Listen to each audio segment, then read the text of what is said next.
Okay. Let's get the chat out of here.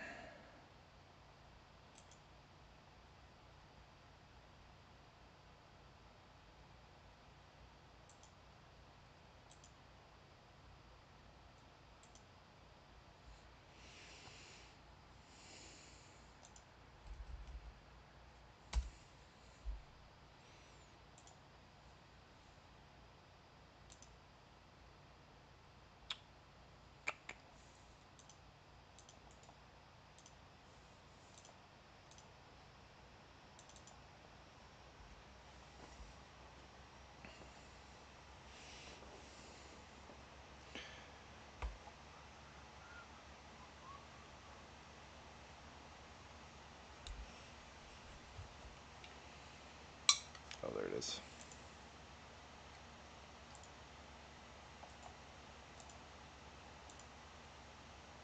Cool.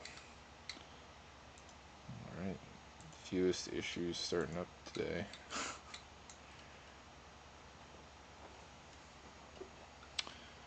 Put this down here. Scroll this way. Square.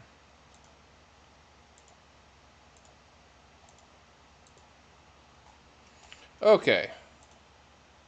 Oh. I guess I gotta put my decks into this stream here. Let's fix this here.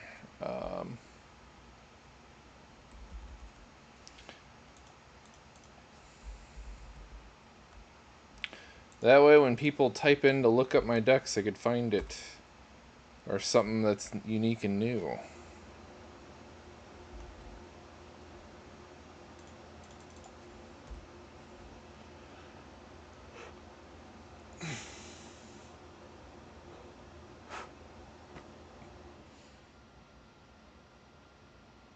I think this might be one of my shorter decks I've designed. In terms of simplicity, I haven't played a Timmy deck in a long time.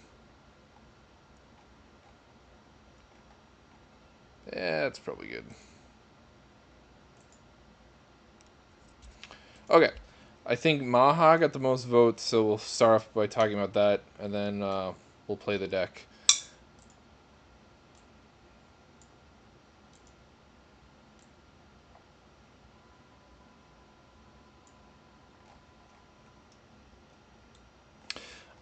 I'm calling this one Fragile. If you ever watched A Christmas Story, that's where I came up with this idea. The reason why I call it Fragile is Maha is a bird elemental that turns all your opponent's creatures into a base toughness of 1. So they literally become fragile and easy to kill. And my whole deck's about keeping Maha in play and taking away people's boards and doing a unique kind of mono black control list. The way you finish things off is by just getting in for chip damage over and over again. But we'll go over things on an individual level. I'm not going to talk about board wipes removal or card advantage unless it offers some kind of unique synergistic piece.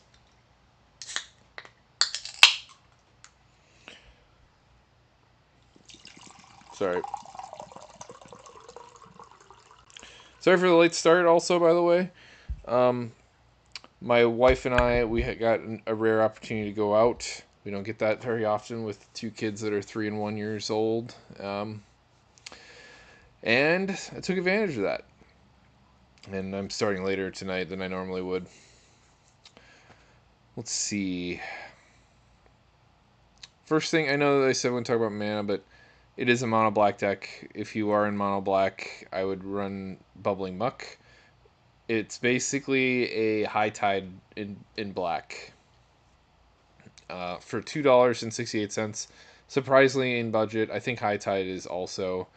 And for it being a common back in the Urza block, I don't remember which one this is.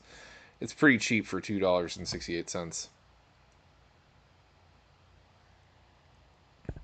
Dark Ritual to help us ramp to our commander faster. Dark Blast is a fun removal piece. The reason being is it's recurable. It replaces your draw, and you mill 3 cards off the top of your library. And then you'll always have an instant speed, kill anything in play. This will help you deal with things even with indestructibility, because something can't exist with 0 toughness.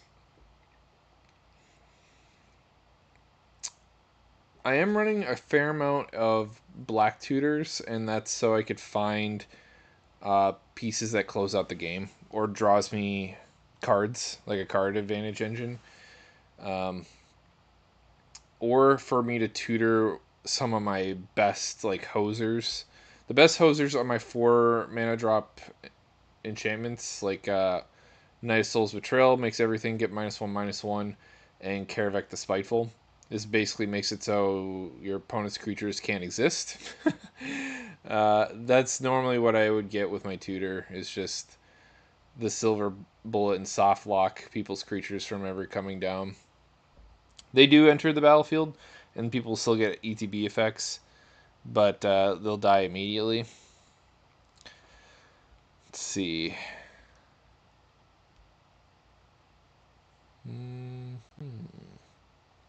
Black Sun Zenith in here just for recurable board wipe. It puts a -1/-1 counter on each creature.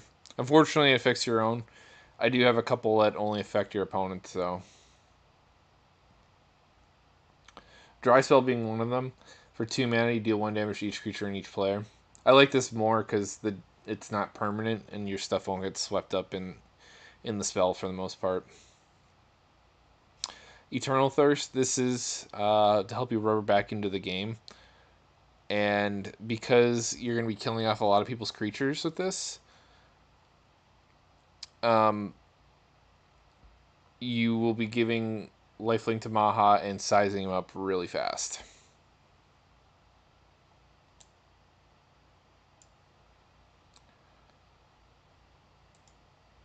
How's the stream doing? Doing good. We're going. Extract the Truth. This is a nice enchantment answer. Something that black is awful at is answering artifacts and enchantments, and unfortunately, nothing is within budget range for dealing with artifacts, so I'll be completely dependent on other people to do that. That's like the one drawback of playing a monocolored deck, is if you're not in blue, white, or green, red and black are the worst when it comes to having consistent answers to things. Feed the Swarm to answer enchantments. And, if my commander isn't working out, or I don't get any of my pieces that keeps him in play, I'll need alternate removal. So, filling out my counts in that department. Jet Medallion, because now all of these are budget friendly. $3.50 to make all my black spells cost 1 less.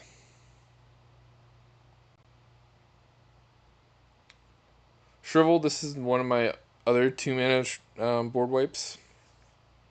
Slightly better than the damage one because it'll answer indestructible things, should that come up. Caltrops is a really old card. Whenever a creature attacks, it deals 1 damage to it, i.e. when everything has 1 toughness, it'll die. So it basically makes it so everything's too fragile to do anything. You'll be the only one that could safely attack, and no one else can. Champion to protect my commander. Fire Shrieker. Maha has 5 power on her, so with this on there, you will accelerate your game plan a lot faster. You kill someone. If you don't have any other enhancements to him, it'll take you 3 shots, but there are plenty of other ways to make Maha just a little bit bigger so you can finish him off in 2. Gruesome Realization, I like this because it has flexibility. You can either draw cards or give your opponents, just your opponent's creatures, -1/-1. More opportunities to draw cards. Noxious Field, this is another unique, repeatable board wipe effect. Lets you do 1 damage to each creature and each player, and it's an enchantment that you throw on a land. I haven't played this in a while. I had this in attack to answer token decks, which was like a crux of a different deck where I was playing black, and this thing came in clutch. It's probably one of my all-time favorite enchantments that oddly can only enchant a land. Highly recommend you give it a shot. Freak's Liberation makes people sack an enchantment. Toxic Deluge, because it's a budget friendly now for $5. Withering Wisp, it's like a 3-mana version of Pestilence, both of which you sink a black mana into to deal 1 damage to each creature and each player. Once there are no creatures in play, you have to sack the enchantment as well. But hopefully you're the only one with creatures in play. And the Wisp card cares about snow swamps. That's the only difference, really. It's a really old and not very known card. So, I didn't know personally that this existed. Never played with it before. I'm excited to give it a shot this time around. Let's see. Cryptghast. It's just a nice low-hanging fruit to grab. You're only playing swamps, so might as well make them tap for double. Defiler Flesh. This makes casting stuff easier. And you could also give your Maha that stat increase with the +1/+1. And give it a little more evasion by giving it Menace. Dread Presence. This is a recurable plinker. Could deal with 1 toughness creatures that your opponents have. And that triggers on lands entering the field. I like that it has flexibility too. Because obviously when people have 1 toughness and they see this in play, they're not going to play their creatures into it, knowing that they could get it shot off. So in that scenario, you just play the land and draw the card instead. And you're still forcing your opponents to bide their time in playing their stuff. There's not really a tempo loss.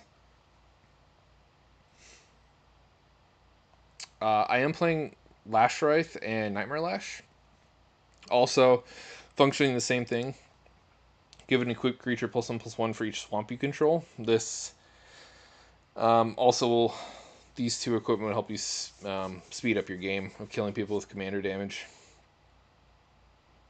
Black Market for a bunch of mana. That way, when you wipe the board a couple of times, you have a bunch of black mana from this. Killing your commander won't do them any good because you'll just bring it back with Black Market. Gift of Doom to protect your commander. Gray Merchant because it's a mono black deck, and you never know when you can use some life or maybe kill someone with this. Invoke Despair. This answers enchantments, so I'm playing it. Another tutor. Another tutor. Senate Evankar. It's not as good as Karavek or Knight of Souls Betrayal, but it's good enough. If I'm playing against any other black deck and they have a black creature in play, this won't kill their stuff off, unfortunately.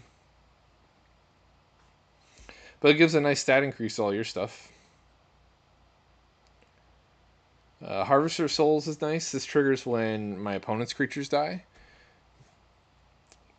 Same with Kothafed the Soul Herder. I don't see these 2 as much as I used to, but they're great in a budget, which is what I'm functioning on. This is a $99 deck. Nirkana Revenant to double my mana production, and a Crick to have black mana coupons. And the rest is for card advantage or blowing up Gaia's Cradle kind of stuff. With that out of the way, we'll play the game. Let's see. How are we doing over here? I got some people watching. Welcome. Feel free to say something in chat. Make sure it's working. You guys get to see how I buy my cards. I think you guys missed out on that the last time around, because when I was trying to fix my stream earlier, it wasn't going, and I went through like 2 deck techs in a game from last week, and it wasn't actually running, but I was still recording my game, which makes me want to double check here. I missed the tech for recording tonight. Oh well, we're just going to play the deck at least. I think Maha, to be honest, is fairly explanatory. So we'll just have to live with what we got. And then again, um, since I am recording the stream, I could just go back into the video that gets uploaded automatically to YouTube, and I'll just strip the heck off there. Never mind. We're still in good shape. Could have been a lot worse. It could have been the inverse of last week, where I was recording but not streaming.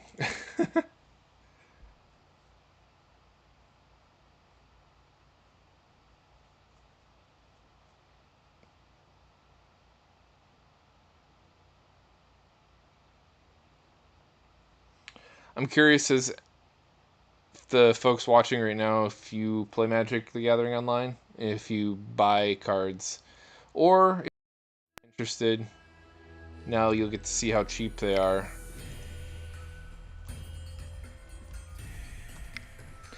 Because not only is it important for me to make great recommendations to people of what to buy, I think it's only proper that I explain why they're good in a particular deck, and to play it myself. I think it would be kind of weird not to do that at the very least if I'm going to be making recommendations to people.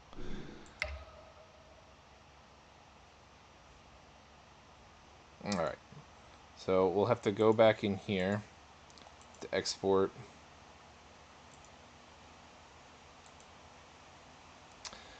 And I have to do this for the other two decks while I'm at it.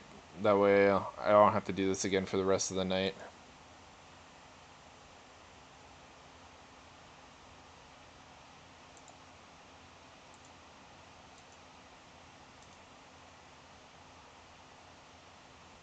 Sorry about the fan noise. It's really hot in here. It's a little uncomfortable. It's like 80 degrees where I'm at, and it's dark out. Um,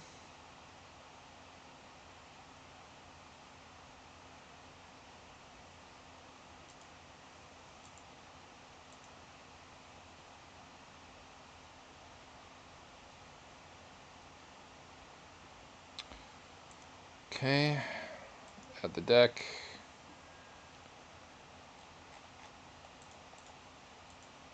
Right now I'm just importing, exporting the list, and then it will make the deck right here. Anything with this yellow border with like the hazard tape, it looks like, I don't personally own, and I'll have to buy it.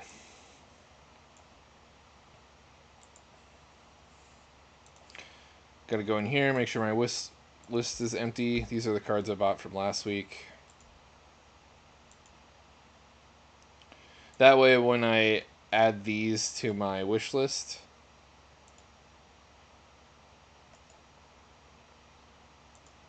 I'm not rebuying cards I don't actually need.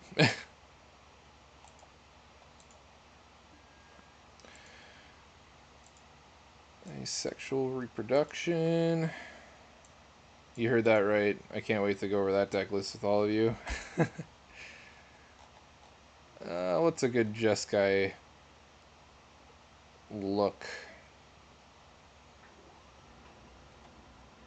I guess Ralph Zeric's close enough.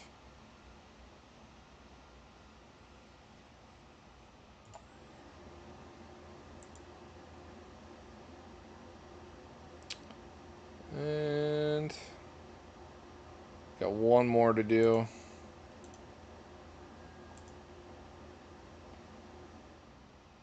What does the fox say? This is a teamer deck, so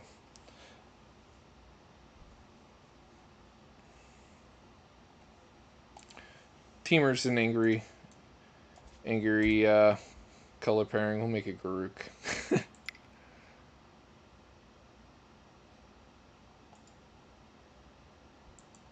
Okay, now my wish list is updated. I have to buy 44 cards. And now I make an export of this list. And I go to GoatBots, which is the best place to buy Magic the Gathering online cards.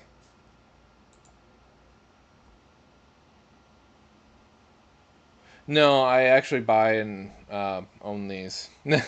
I could rent them, but I don't know. I just would rather own them personally, and it's not too expensive for me, anyways. I think for some it might be a little taxing, but like at most I spend like somewhere around $10 to $20 a week. It adds up. I mean, that's like $80 to by the end of the month. So it's hard to say. For me, it's not too concerning.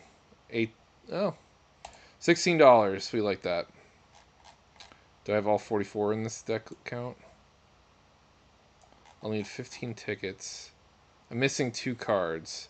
It's probably the commanders that I'm missing. That's usually what gets left out. Yeah. This one is $1.28. We'll pick that. I don't care what it looks like. I just want the cheapest one. Yeah. 1,200 a year. I guess there are plenty of people out there that waste a lot more money on Magic.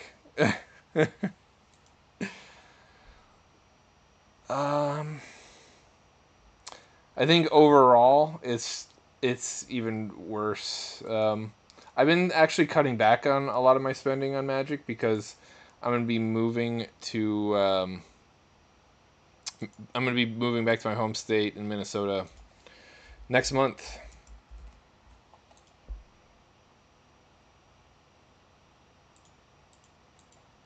Cool. So the reason why I knew I was missing 2 cards is that there's a card count at the top here, and if we go back to here, it said there's 44 cards in my wish list. So usually what gets left off are the brand new commander cards.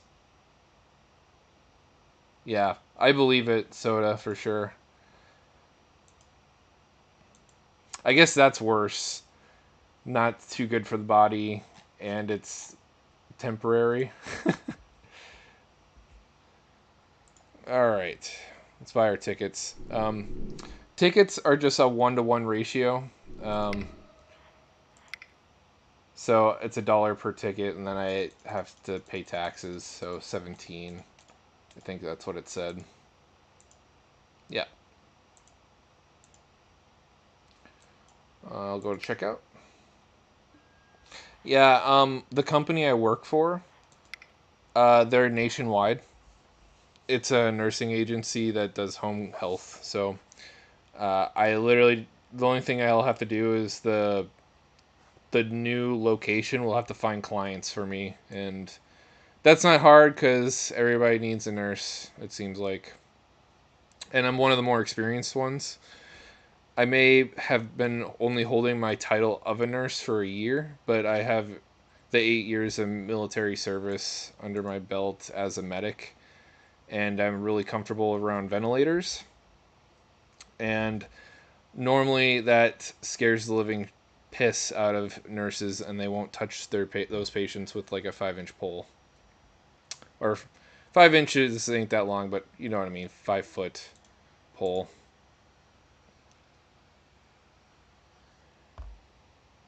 My wife, she just got offered a job working in research and development for cancer patients, and that pays a heck of a lot more than what she was working now. So she's really excited about that job, um,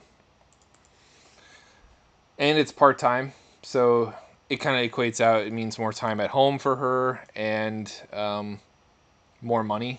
So honestly, if we make the same amount a month, I don't care how many hours either of us works, because then our cost of living remains the same.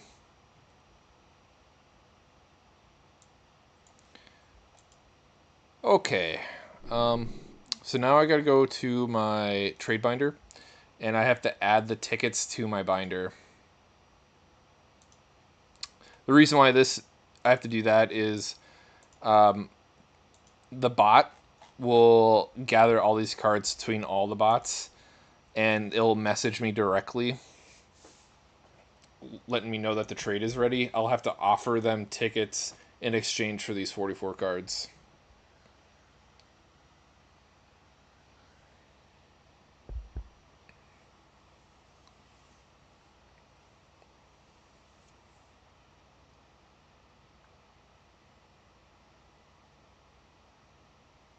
R&D. So the what she'd specifically be doing is almost exactly what her job description is now. She will go to patients that are on experimental medication, like experimental chemo, and gather lab samples and administer that medication. And she'll be responsible for documenting unique side effects, obviously, if the medication's new. Which can be kind of scary for a nurse.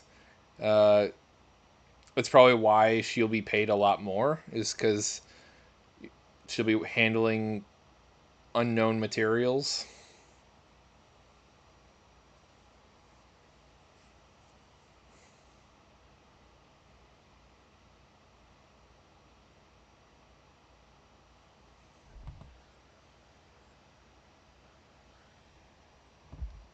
It's a cool and unique job that would look really cool on a resume. Um,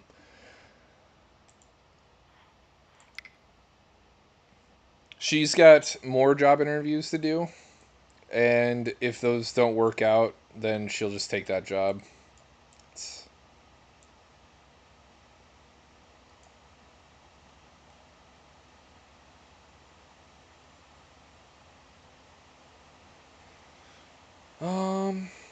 I thought about 44 cards. Oh, I had to get more swamps. If I knew I needed more swamps, I'd have bought the cooler ones. Oh well. Yeah, I hope so too. Every new job is stressful already. It doesn't matter what kind of job it is. Uh, there's always going to be some kind of new nerves associated with it.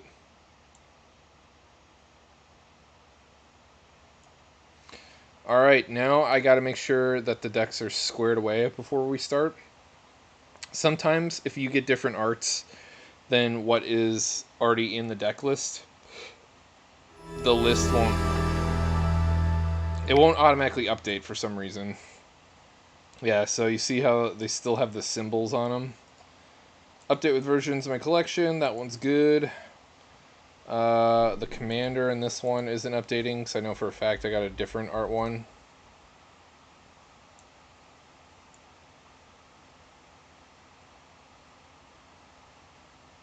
Yeah, the plan right now with work is me and my wife, we really want to be on a same schedule.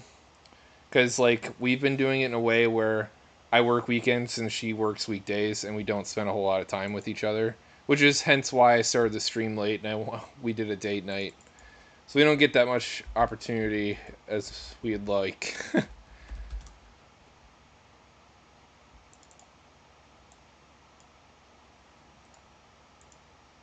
Okay, here we go. We'll start with Fragile. This is the deck tech we just did.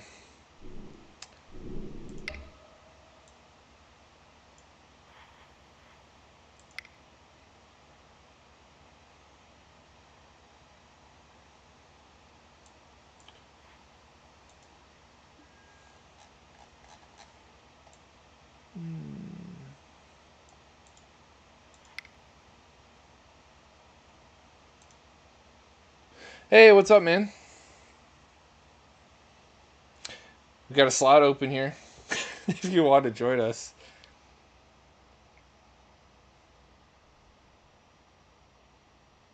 Oh, 30 card decks? There's not a format in Commander that has 30 card decks. Right now, um, the smallest deck size you could have is 40 cards, and that's for limited.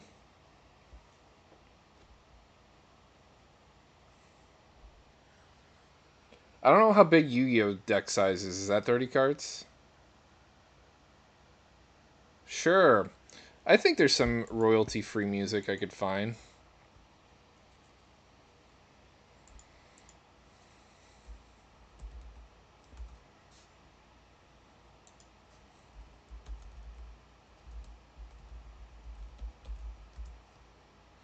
Hey, man. Copyright-free music, Lo-fi. I don't know if that's too loud or too... You gotta let me know if it's too loud or not.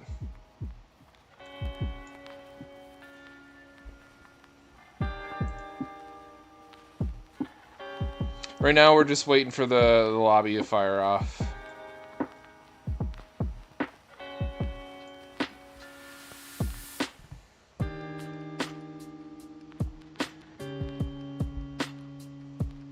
I'll tell you what, I think the music helps drown out the sound, the fan sound pretty good.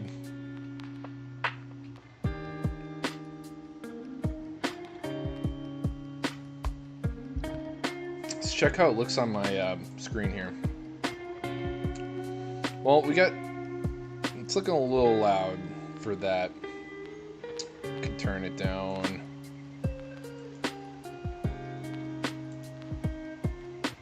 Right now I'm playing the Maha deck, the one that you wanted me to build. You missed the deck tech for it. Sorry, man. I'll have to upload that video. Or you could watch the uncut version when it comes out on here.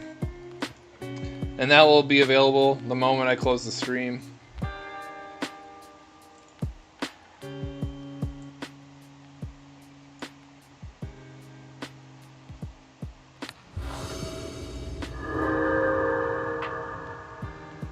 That seems like a good volume. It's around negative 35.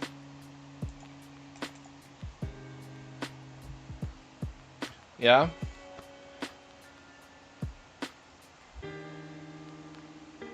It's either jazz or lo-fi music that I would prefer to listen to. Oh, what's up, man? You're actually in the game with me. Hey, I built your Judith list in Arena a while back. Nissa, the Resurgent Animus. I haven't played against that in the command zone before. In Javi, the Allfather. Well, Clinton, now I gotta be nice and quiet about what's in my hand, but it's looking pretty decent over here. Does that make you nervous?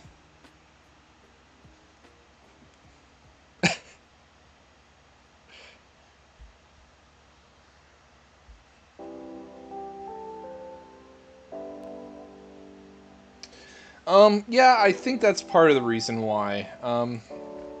So, when you have multiple voices talking at the same time,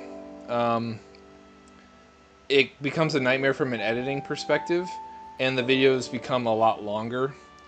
The nice part about having one voice in one channel is you could cut out all the dead space much easier. Yeah, Prideful One, he's the player on the left. He's actually in the chat right now. So I don't want to say what's in my hand. You can see what's in my hand though, right? Yeah, you can see what's in my hand.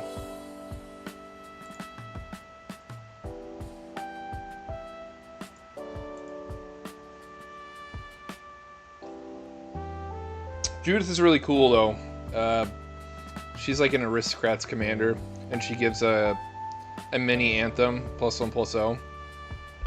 Whenever something dies, he could shoot something for damage too.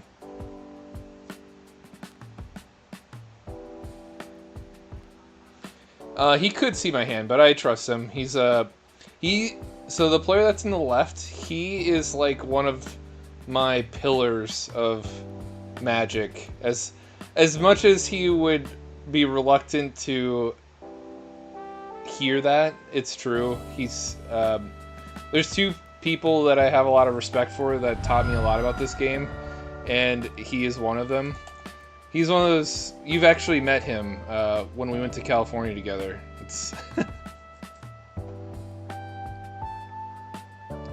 He taught me a lot about tempo, And our mutual friend Eric taught me a lot about deck construction. And I would say another person that I have a lot of high regard for in terms of like that helped me grow into the player I am today is probably Marcus. And for him in particular, it's basically how to be more socially adept, I guess you could say. I don't get as angry about Magic as I used to. Yeah, the one with the Corvette.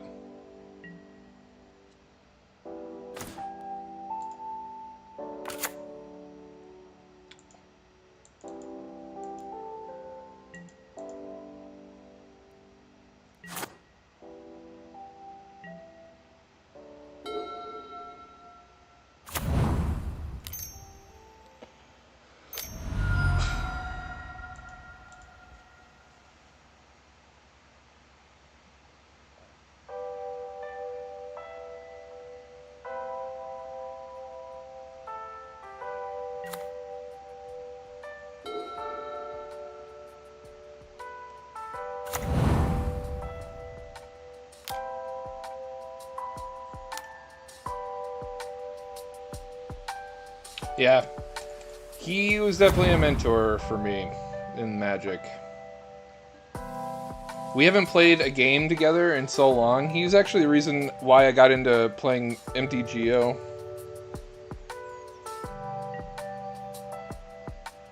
Mostly because we used to be roommates together and play Magic all the time.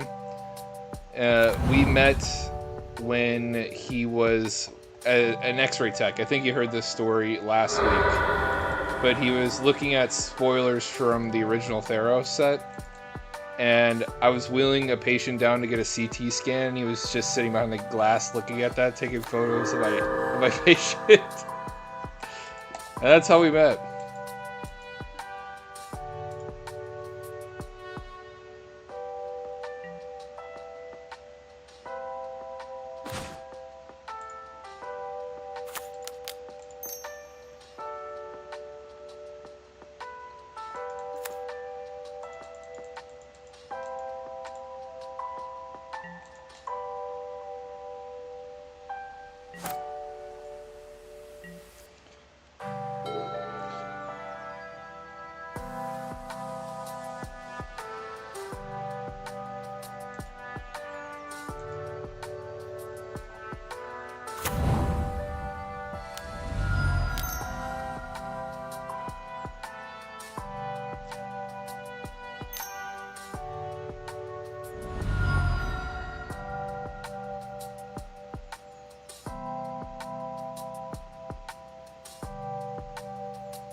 Isn't this a Saga deck, or am I thinking of something else? Oh no, it's a historic deck. There is a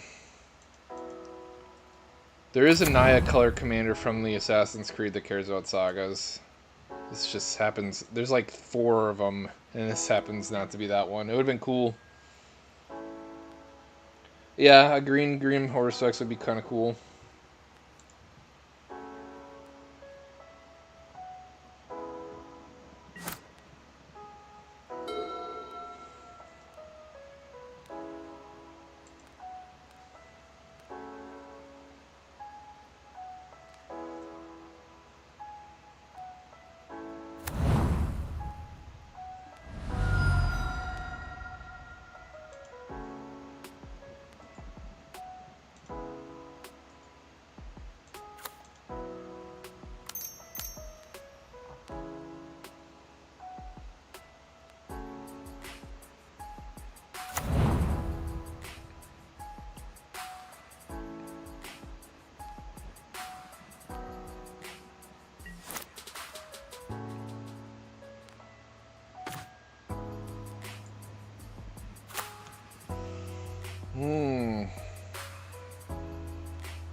There you go.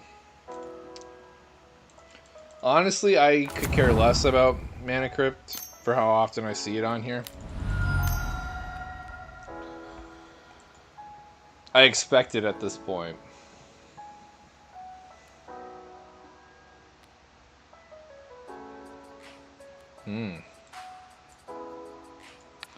I'll just deal with this now.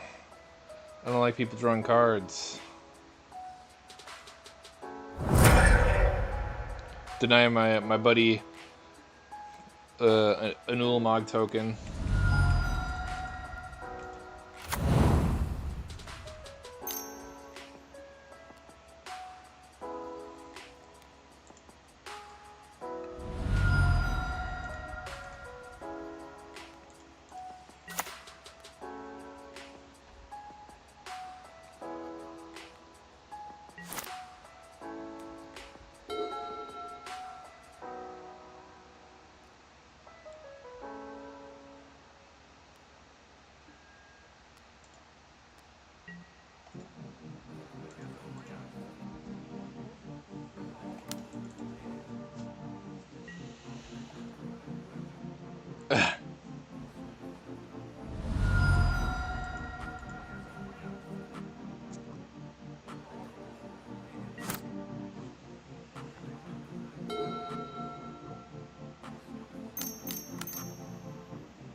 Imagine the Nissa player has a fetch land to follow up with.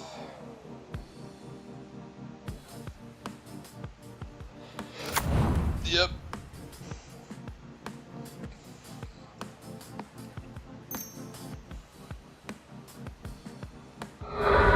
It's to find an elf or an elemental and put it in his hand. It's really nice.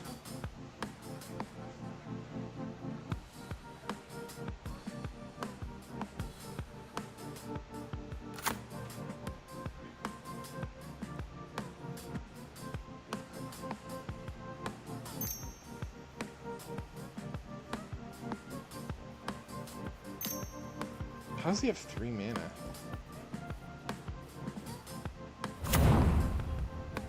Oh, so he still gets the previous trigger too? That's pretty wild.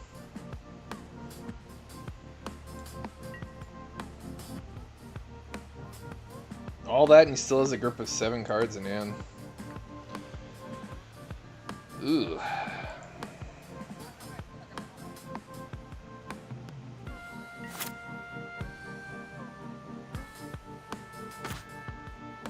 Ooh, that's a fun card that I just drew. Save that for later. Let's get the bird down.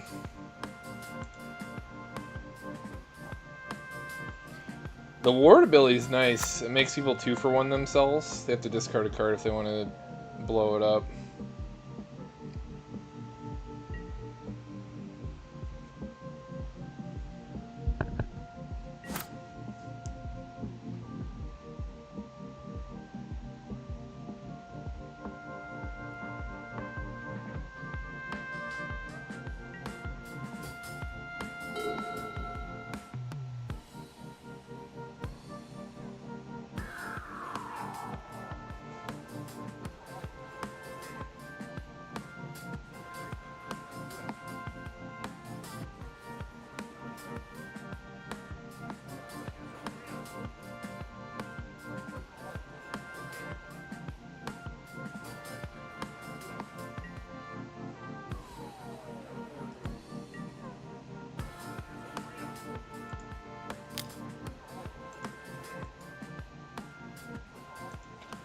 Attacking me for 2.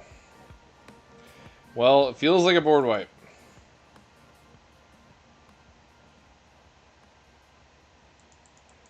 I could let it, I could block it and just save myself 2 damage, but it's not worth the risk. If he had like some kind of combat trick. I'm pretty sure it's a board wipe. I know him to not be playing combat tricks. That wouldn't be his style, but you never know. If it was more damage, I probably would have contemplated it a lot more, or if I had a lot less life to play with.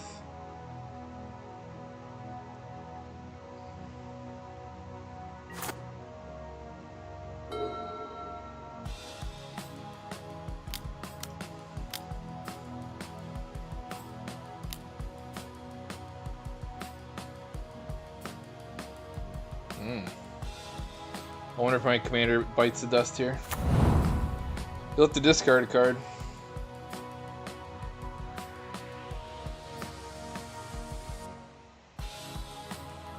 Yep, that's alright. I got big plans.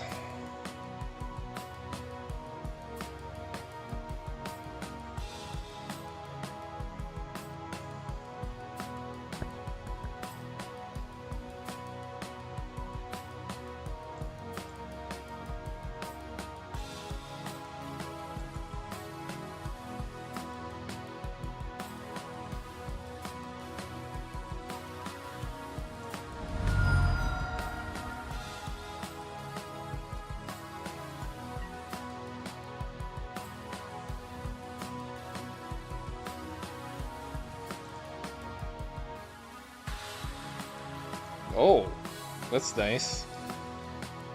The Annie joins up whenever a legendary creature or historic permanent triggers, it triggers at an additional time. So, like, if he attacks a Tajik and 2 other creatures, Tajik will get +10/+10 instead of +5. Pretty slick.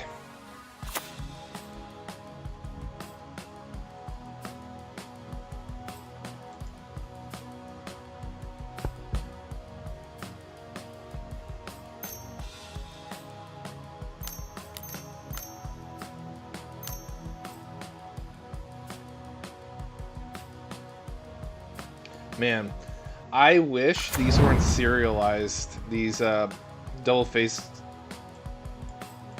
Praetors. You could get them for dirt cheap on here, but like you'd have to pay a couple grand just to get one copy, regardless of the number. And if you wanted to get the cheaper full art versions, you have to settle for the like oil slick ones, and they don't look as good as color.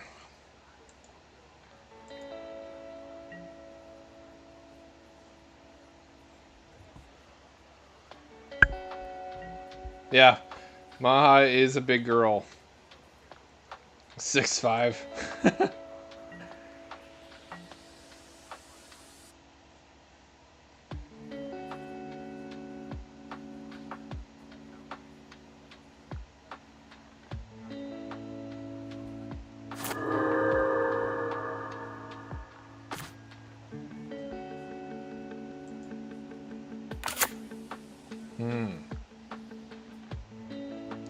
I guess I'll show what's in my hand. Why not?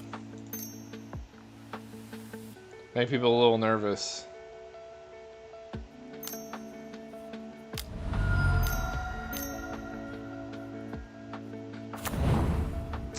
Dictate of Erebos.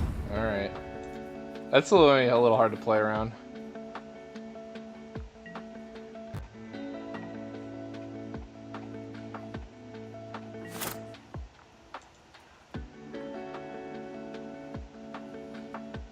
Yeah, I didn't really notice the trample part.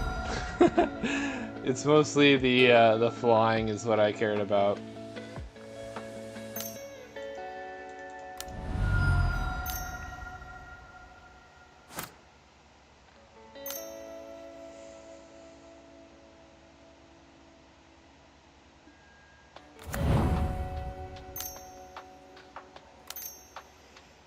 Oh man, my Ascendant is very helpful to what's going on my buddy's field. It's a 2/2 Blood Artist. You don't see that every day. The 4/3 Pot of Ulbog.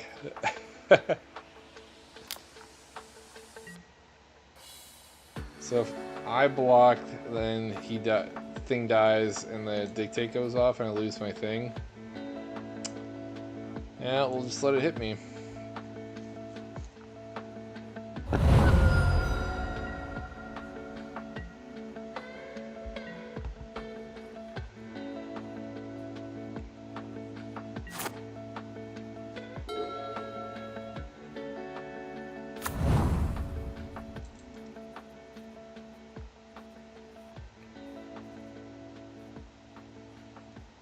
Yeah, the trample definitely did not notice that. It really helps my game plan of closing games out with commander damage, that's for sure.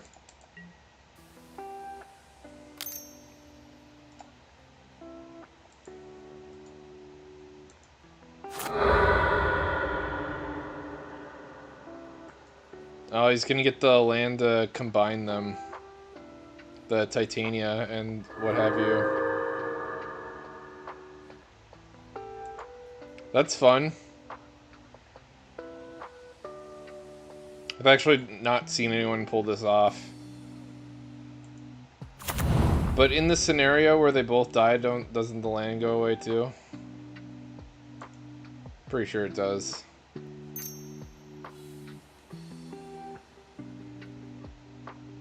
And it has to be beginning of upkeep. Yeah, he did it on his end step. Crop rotation's so strong. Instant speed, get whatever you want for 1 mana.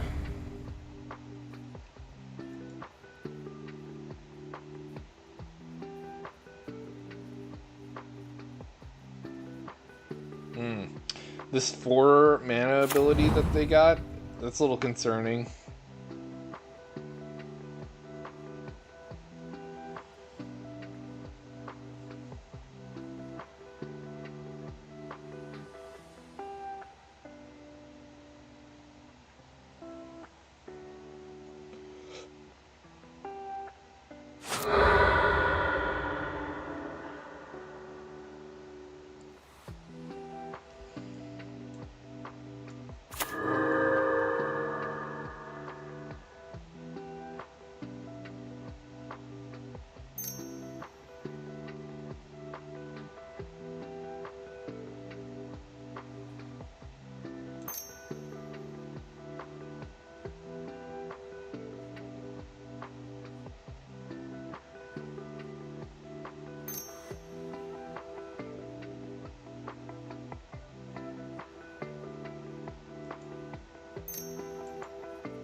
That's ridiculous. I thought there was a cap on the amount of mana that they get from the commander. It's just the second time you get the Elf or Elemental. We still get all the mana.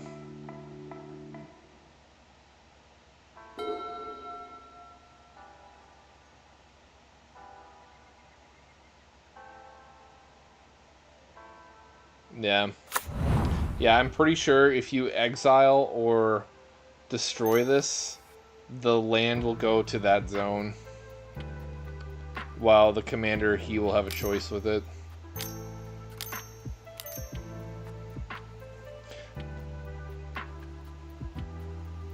Oh god. Overwhelming Stampede?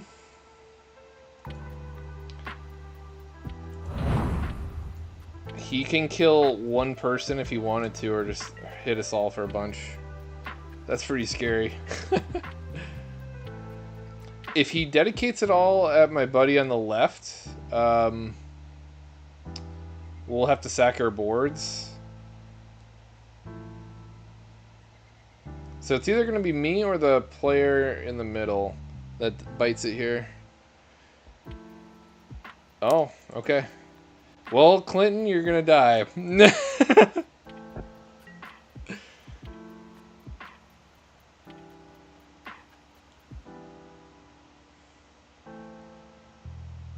Actually, we won't have to sack our stuff. The triggers will go on the stack. And because he doesn't exist, the triggers will fall off.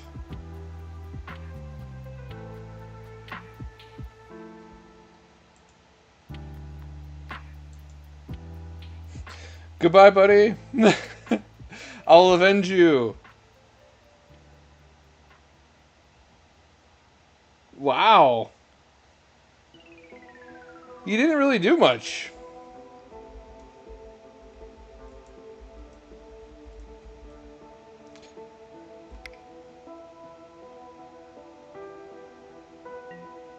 Yeah, thanks, man. You bit the bullet. I don't know why he was so pissed off with you. Everything you've done in that game was reasonable, even with a mana crypt play. F that dude. Yeah, that's his exact words.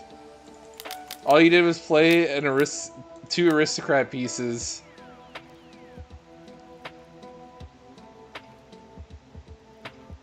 The trolling?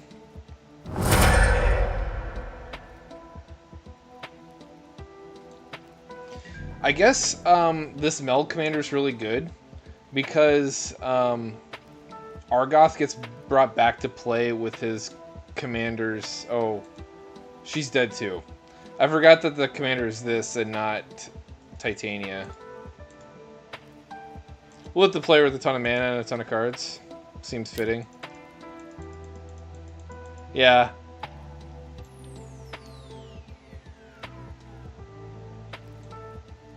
It's not enough to kill somebody, but you have to do it without grace. I can be pretty ungraceful when it comes to winning too, though. It's something I've been working on. Sometimes I forget, sometimes I don't. It depends on how big of a slog the game was, and then I'll get pretty excited about the W. Damn. Alright. Turning Maha.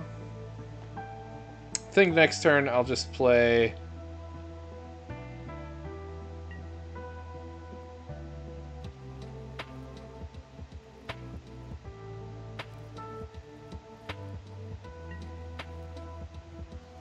Yeah, it was very reasonable. You even delayed playing the Mana Crypt. Which you didn't have to do. I would have been... It's more so for these guys, and they're still upset about it.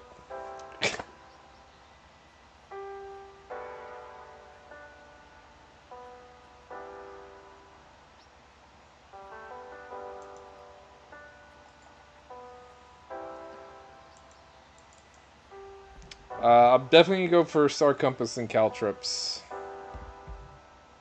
I actually should probably take care of this Elemental Bond too. Just to deny the guy that's got a full grip.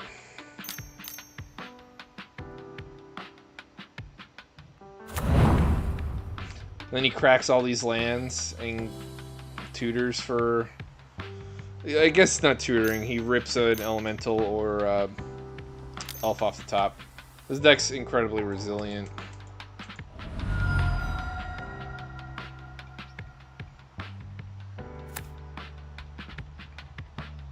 Gen's pretty fun.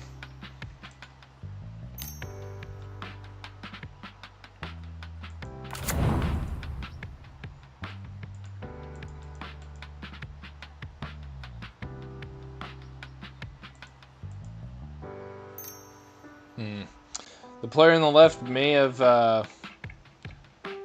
board wiped my stuff, but just paved the way for this guy on the right. You can't have too much removal in there, being in mono green. It's like one of the few things that green sucks at is removing stuff.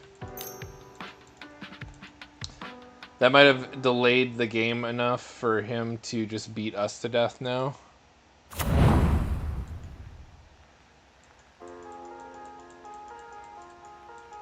But in that scenario, he couldn't play the game with what I was doing on my board, so...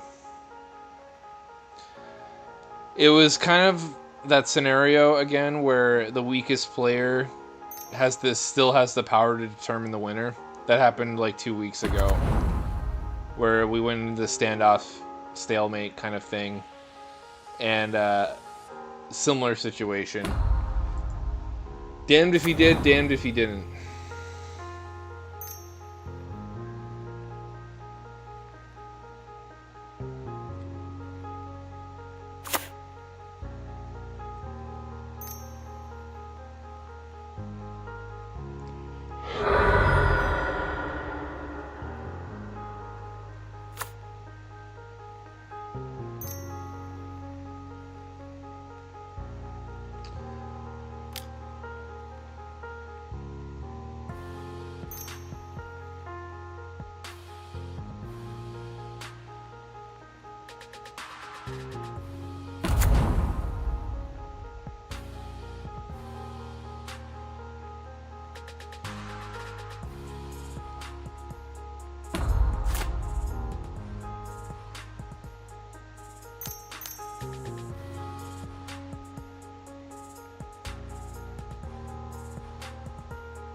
Yeah.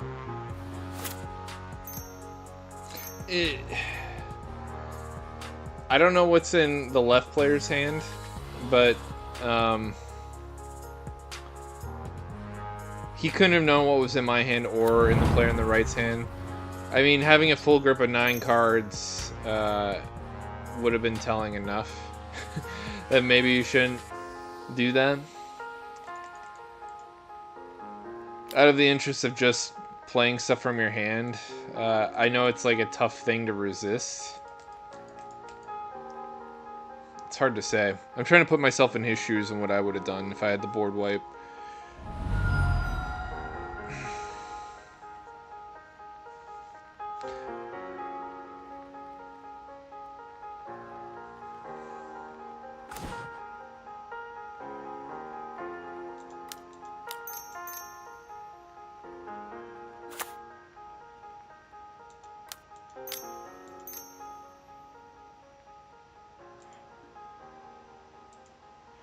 Make the right player sack his elemental bond.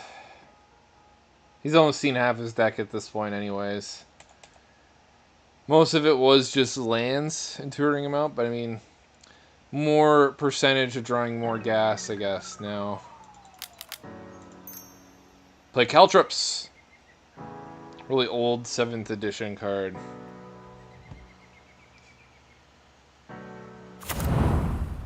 Alright, let's see if he has another board wipe.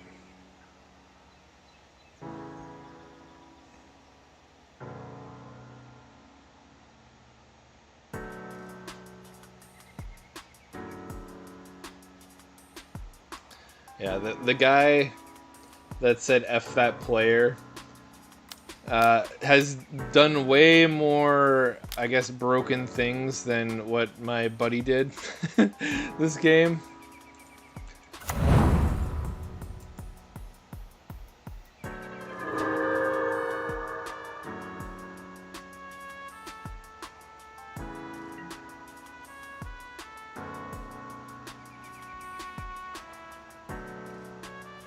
Pretty sure I'm gonna die next year.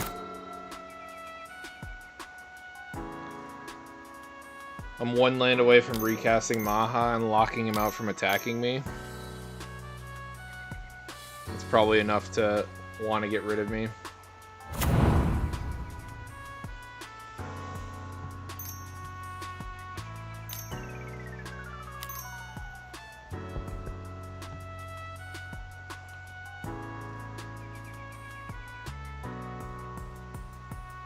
What's also weird is this player on the left said that he wanted to play his creatures, and then he played none.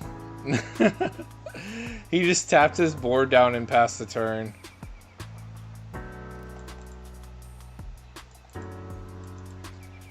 So if you were wanting to just play creatures, why didn't you?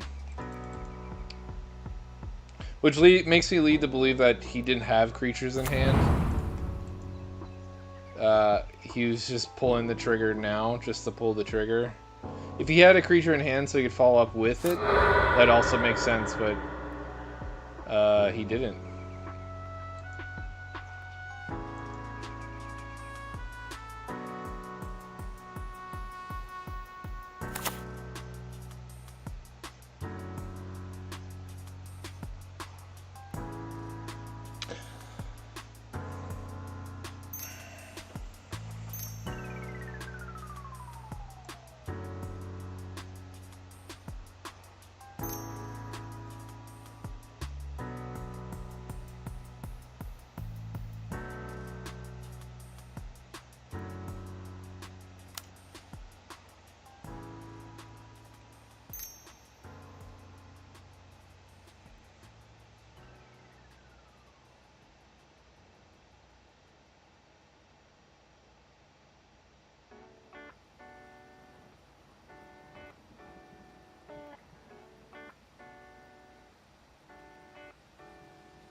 Someone's gonna die here. It might be the left player, because then his fate fetters goes away.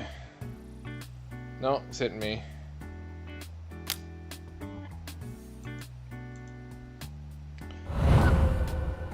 Yeah, I don't understand what this guy was doing. If he wanted his reasoning for playing the board wipe was so he could play creatures, and then he didn't actually do it. So he didn't actually have any creatures in his hand to play. He used a Wrath of God to kill 2 things. And then proceeded not to follow up with his intentions, I guess.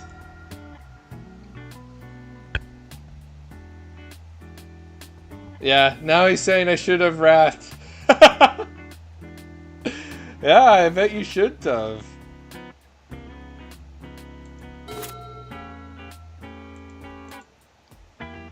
What a funny dude. Yeah, I had the green player under my thumb. And it's hard to say if he got an answer. He hasn't been forced to play any kind of interaction this whole game so far. I think I'll watch just because the game's close to being over anyways.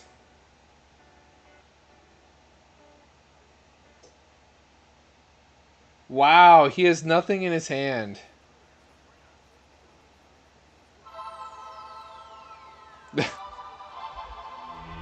Wow.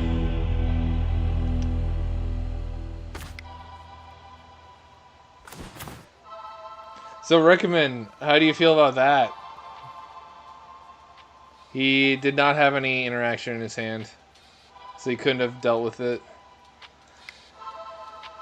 Or my thumb, rather. He would have been stuck there. Okay, moving on. I think the next most voted on was asexual reproduction. Like in Jurassic Park, life finds a way, and Zinnia is that thing. I like it because creature cells gain offspring, and I thought it was funny that you don't need a secondary mate in this scenario, unless you want to count Zinnia as the second part of that like mating ritual. Just the bird mates with everything and makes progeny or offspring. I thought asexual reproduction would be funnier anyways. Let people rethink their biology lessons from over a decade ago. But anyways, he's a 1/3 flying, and he gets plus X plus O, where X is the number of creatures you control with power 1.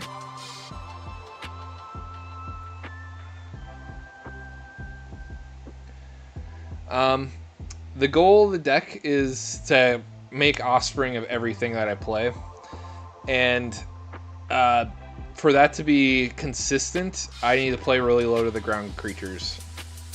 Every creature in this deck costs 2 CMC or less. It's one of the cheapest CMC decks I've ever played. 41 creatures, and the average CMC is 1.55. This is going to be a fun deck. We have Direfeet Daredevil, so I make copies of it, and then I could steal people's instant sorceries as removal. Westfield Rider to blow up artifacts and enchantments. Loyal Sentry. I'm running this guy, and I'm running Abu Jafar. They're both creatures that if they block, you destroy the creature it's blocking. It's like pseudo death touching, and I like the idea of making copies of them.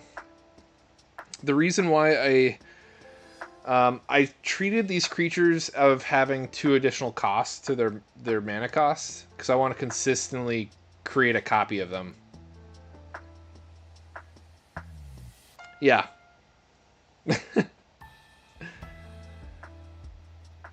Spirited Companion for card advantage, same with Wall of Omens. I have a lot of scaling bodies in this deck too. Johnny's Primate's one of them. There is a pseudo life gain sub-theme to this list because I'm running the Soul Sisters.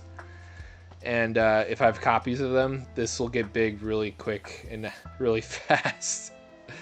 If I'm going to have a load of the ground stuff, I need to make sure that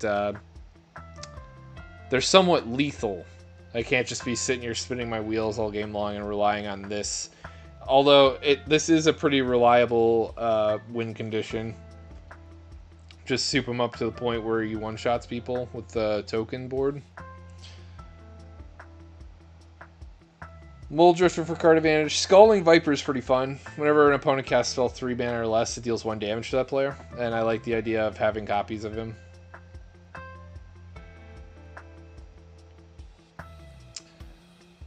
Goldmer is fantastic. Any kind of body that also produces mana is ideal because it feeds into itself. If I invest an extra 2 mana, that means I get 2 mana production for the future to pay into Zinnia's offspring costs. So I'm running all the Murs in this list. Gaia Clay Evaporation for removal. Bounty Agent for removal. Lunarch Veteran. I'm running all the 1-drops to let you gain a life off of 1-drop. This one is Disturb and comes back where you gain life whenever something dies. Ornithopter for mana. Rumor Gatherer. This is pretty sick to make copies of. Whenever another creature enters, you scry 1, and then if it's the second time, you draw a card as well. You make a copy of them, and they'll see each other. And then you'll have to play something else, but like, if you just have Rumor Gatherer, every creature you cast with the kicker of Offspring, you're guaranteed to get a scry and a draw off of every single thing. Unfortunately, this can only trigger once a turn, so that's the trade-off.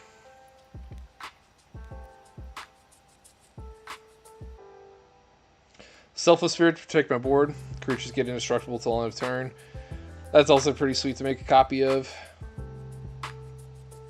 Selfless Savior to protect your commander.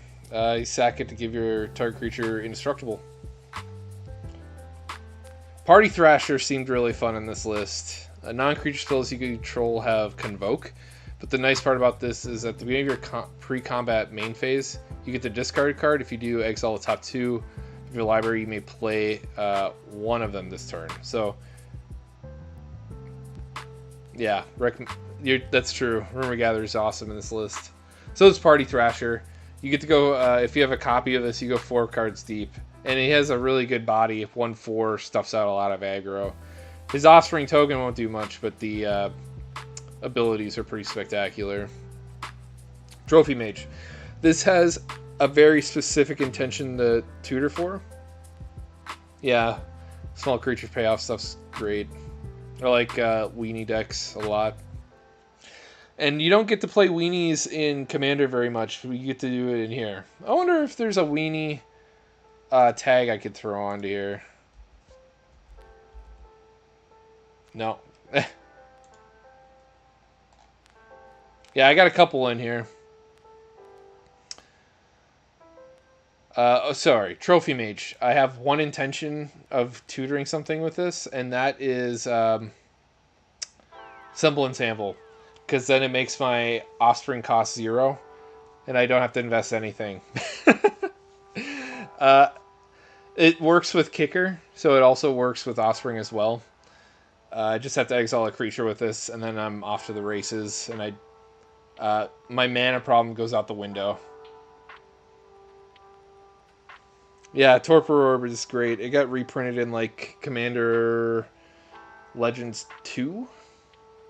I think it was. Not Baldur's Gate, but Commander Masters, Torpor Orb got reprinted. Benevolent Bodyguard, it's a sack to protect my commander. Yeah, I wish Weenies was taggable in here, but I can't. Amped Raptor, this is like pseudo Cascade, lets me cast stuff off the top of my library. Dragon Master Outcaster, this is going to be fun to make a copy of. Make 2 5/5s to be in my upkeep every turn, or every one of my turns. Essence Channeler, this is another scaling body like a Johnny Pridemate. He's new.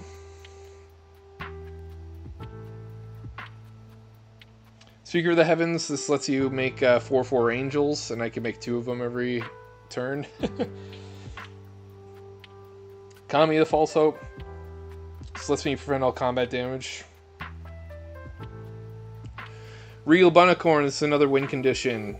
Scales up based on the number of non-land permanents I control.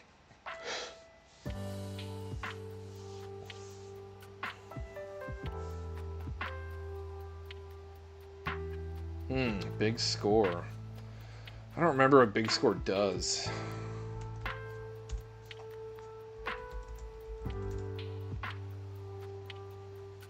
Or are you talking about big score as in like the mini set?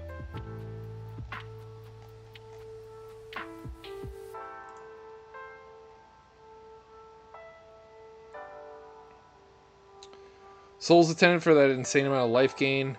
Sarah Paragon. This is one of the very few like 3 CMC or less cards I really like. It's because you cast it from your graveyard and you could still get the Zinnia triggers. Unlike most of the other ones, it puts it directly in play, and you miss out on the Zinnia Offspring trigger or cast edition. Eidolon of the Great Revel. This seems like a fun burn card to make a copy of. Since I have a life gain package in here, I should not care about this as much as everyone else does. Everyone else will lose an insane amount of life with this in play. Agate Instigator, it's basically Impact Tremors just cracked out. Can make another copy of him, so it acts like a... what's the red god for 4 mana? Perforos. 2 Mother Runes, can't go wrong with that. Guide of Souls, this one... I've been seeing this play by another one of my buddies, and it's been a pretty consistent performer, and I'm pretty excited to try it out. The energy adds up so fast, and you could scale something up with 2 counters and give it flying. It also fits that theme of making my little tiny dudes into a big scary threat. And my Haymaker, which I'm spending $11 of my budget on, is Moonshaker Cavalry to close out games and Alpha Strike people to death.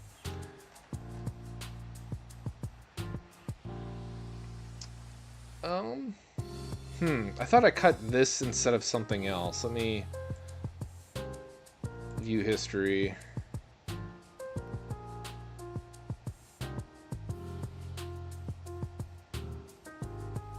Yeah. How to get added? I took it out. For some reason it's still...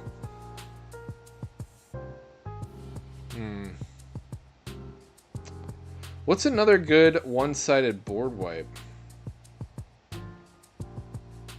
Dust of Dawn works great because I dodge it. So does Calamity of Cinders. How do I get... I don't know how I cut this and it's still in here.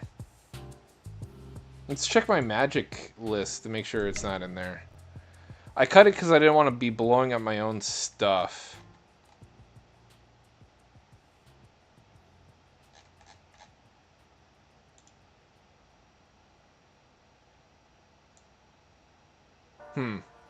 It might be just Moxfield not updating that fast, because in my list in here, that card is not in the list.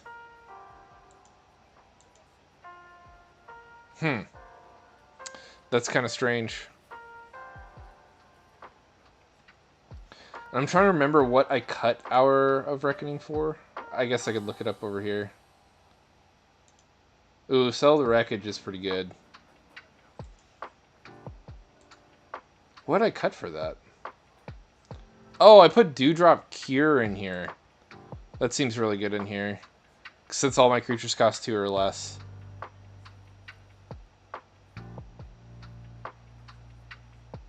Yeah. Dewdrop.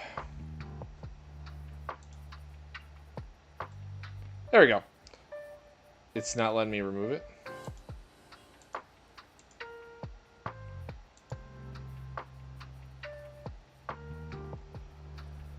Alright, there we go. It just needs to update.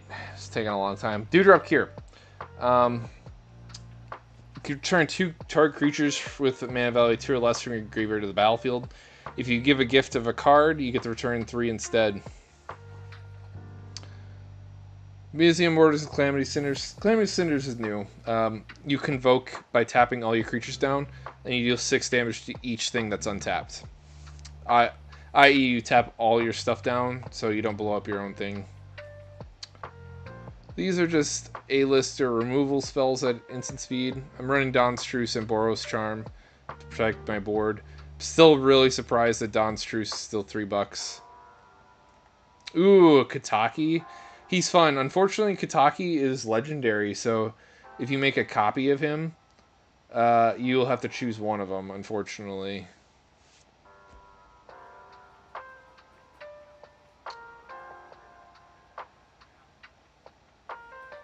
Ooh, I'm not. City on Fire. That's one of my favorite cards from...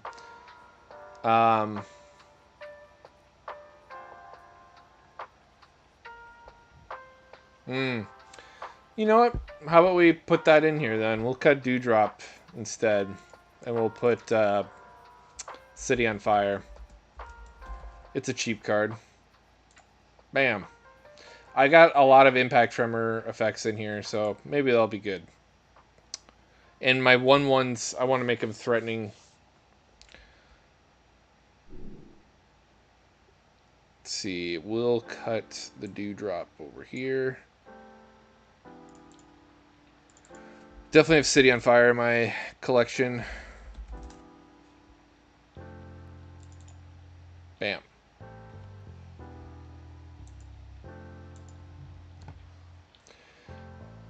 Let's see. Skull Clamp to draw a bunch of cards. Sack my Offspring tokens to it if I run out of gas. Oh yeah. Your commander would only have to be 7 power. And you get the tripler off, and then you definitely kill someone. Cloud Key for cost reduction to cut my Offspring costs in half.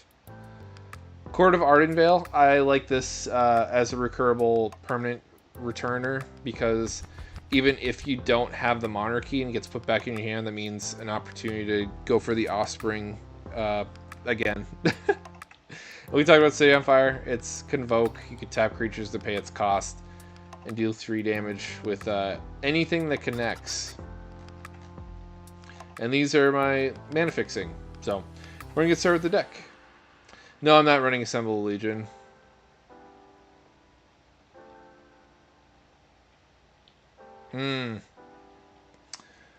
Yeah.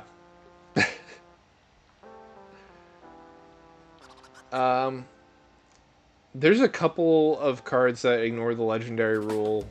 Recommend. There's Mirror Box, and then there was another one that came out in the recent Kamigawa set as well. So at least 3 total. And then I think there's a legendary creature that doesn't care about legends either. Let's get into the game though. Okay, already got the deck queued. Looks like we'll have to create the lobby.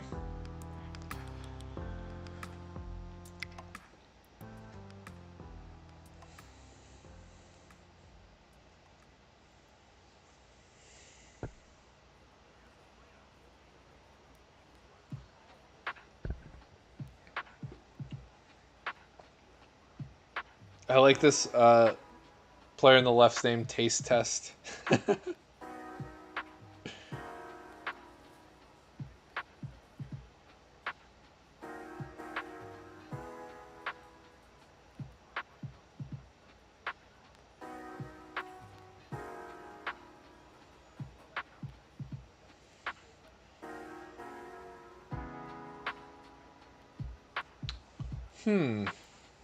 One power ping the defending player planeswalker.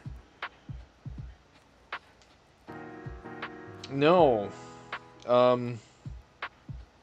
Is it Rakdos himself?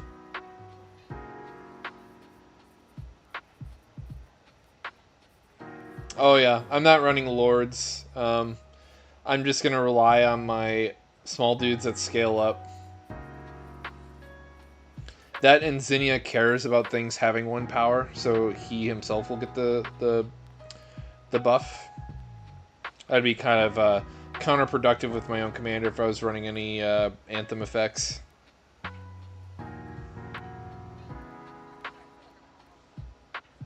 Oh yeah, so you're saying I should be using that in here. Oh, I know what you're talking about. You're talking about Calamity. Every time a 1 power creature attacks, I deal 1 damage or something. Yeah, it's actually pretty good, actually. It's a red enchantment. It came out in the Ravnica set before Streets of Markov or whatever. The one where all the sparks got robbed of people.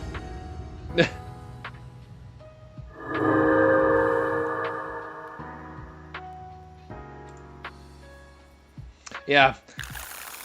It does definitely encourage you not to run Lords. That's true.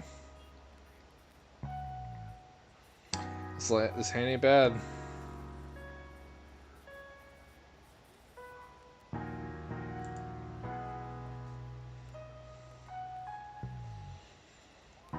Two lands and a rock. Can't ask for much more.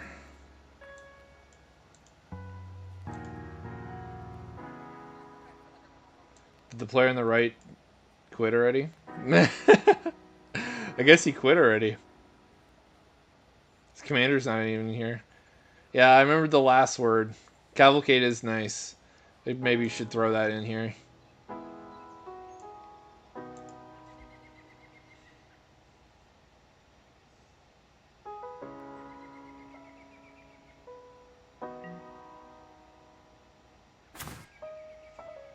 Hey, and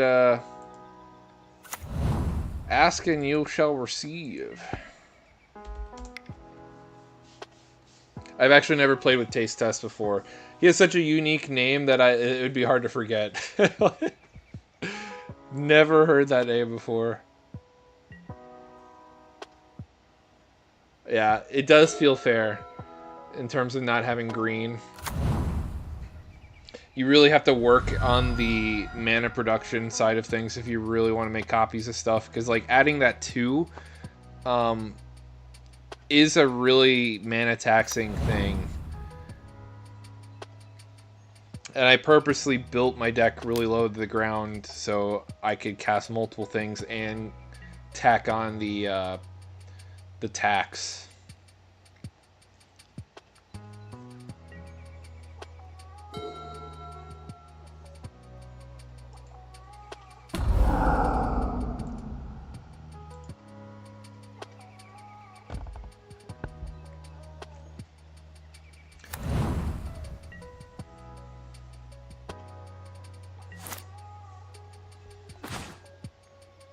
Ooh, that's a good draw.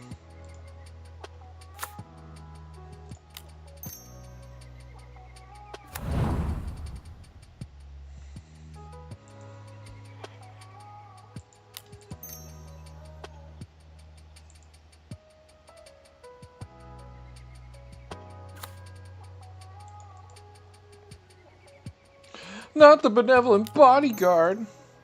The reason why I'm playing him now instead of later in pursuing the token is I want protection for my Zinnia to play it on curve. And I don't want to miss out on that. I have 38 creatures in the deck, so like missing a trigger is not a big deal. I feel like there are folks out there that'll be playing this deck and they'll just pearl clutch their creatures no matter what. No matter what. Because they are pursuing that offspring trigger a little bit too hard.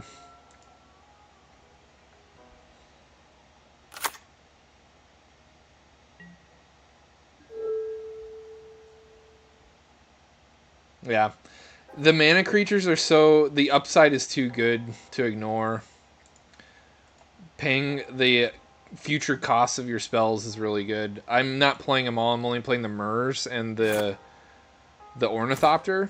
But I could easily make room for... there's a couple of artifact creatures that tap for colorless.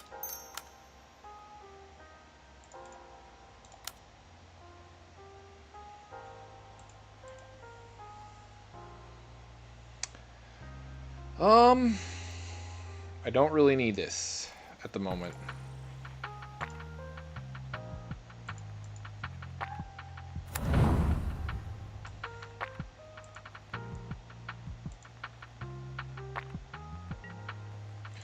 Alright, let's plug my buddy over here for 1 damage.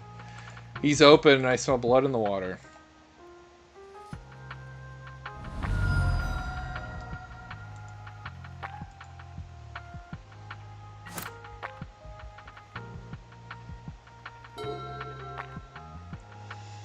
Ooh. Basim Ib Ishak. I probably butchered that name. The top and bottom ability combo really well with each other. He casts a historic spell, he draws a card, and then he can't be blocked. And then when he does damage to someone, he puts a counter on him. So it's like a self-feeding engine. I don't think there is a Dimir historic deck that's out either, so that's kind of a unique thing that Dimir has never done before.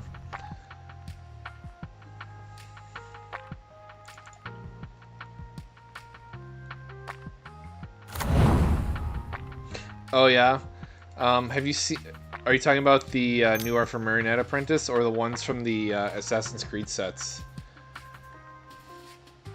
I like the Assassin's Creed set arts too. I just like the design of everything. I honestly, I wish we didn't have bordered cards, period. And like, this is like an okay thing in my book because it just takes the box and stretches it all the way out, and it leaves out like the border entirely, and I'm okay with that.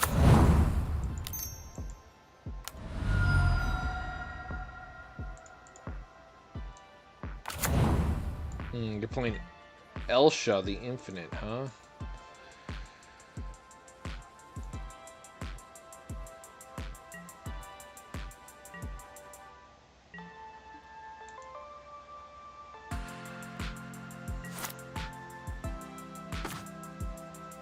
Ooh, that's a nice draw.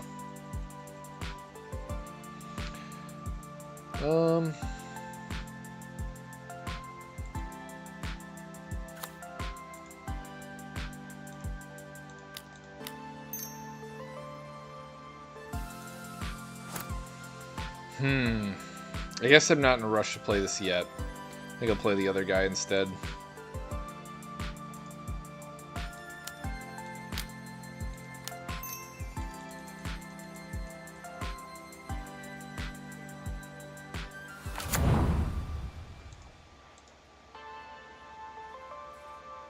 That, now I get past the subbing sickness issue that I would have.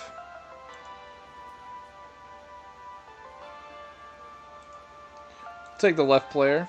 He's drawn a card. We don't like people who draw more cards than us. Take 3, you dastardly ne'er-do-well. I could play this card now, but I don't meet the requirement yet, so I'd just be throwing out something that doesn't need to be thrown out yet. That's why I went with this instead. And it was ultimately better for multiple reasons.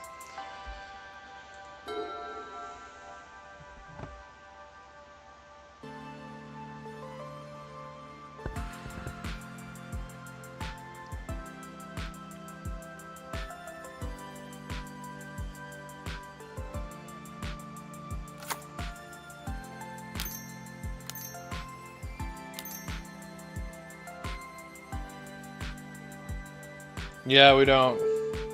We hate that.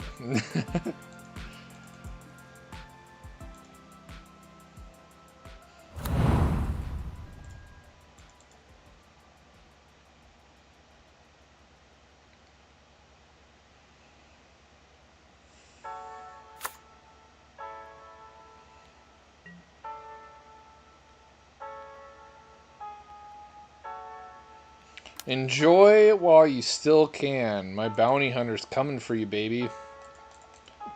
Then you'll have to pay tax, and you probably won't have enough mana to draw a card. that same turn.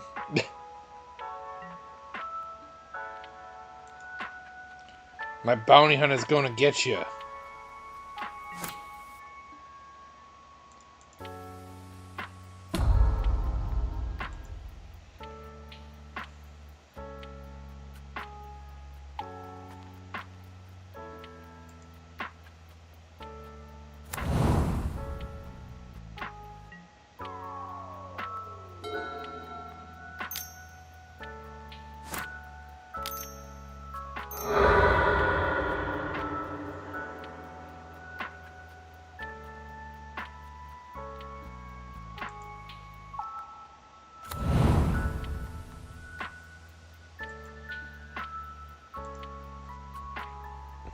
Mr. Coupons.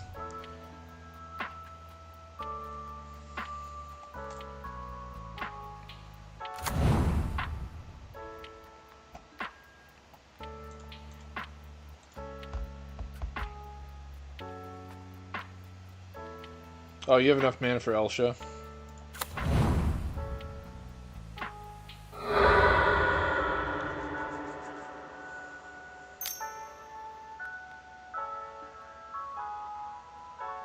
Oh, Face Reward. That's pretty sick. I haven't seen a Face Reward play in a long time.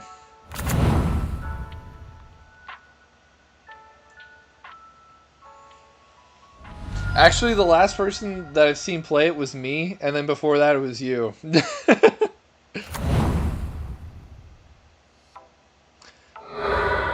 Although, I have another buddy that plays exclusively Boros, and he likes to loop lands, and I'm pretty sure Face Rewards in that deck, and I just haven't seen him play it in a long time.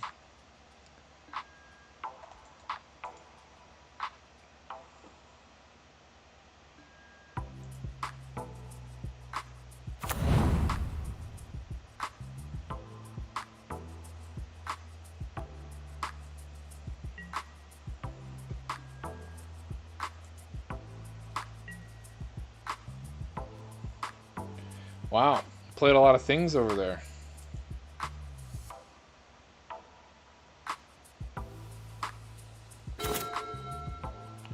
All right.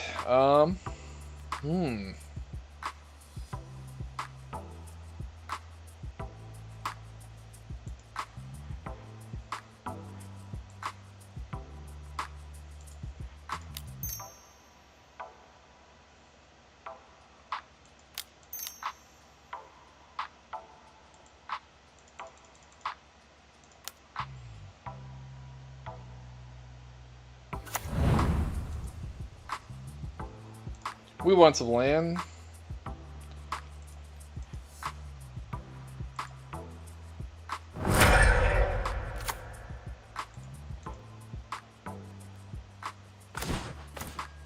Hey, ask and you shall receive. Right.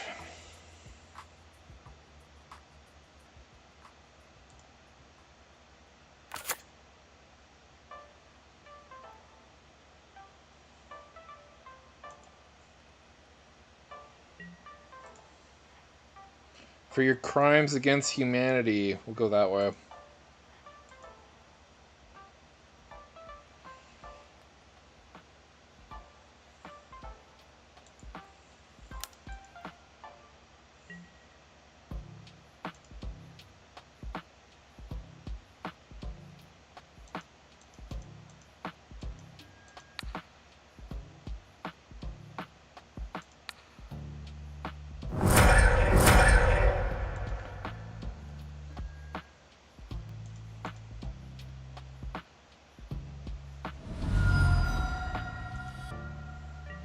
Thought I was gonna trade with that? No way. Nuh-uh.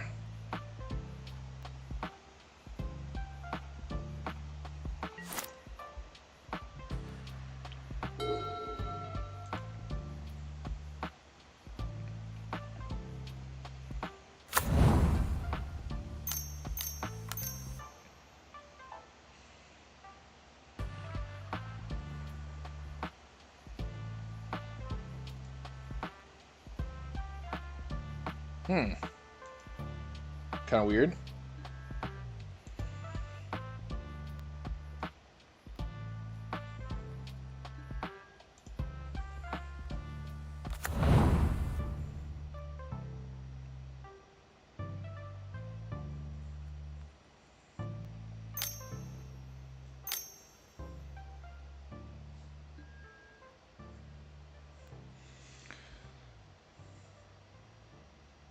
Oh, nice. This is a unique Factor Fiction for 3 mana.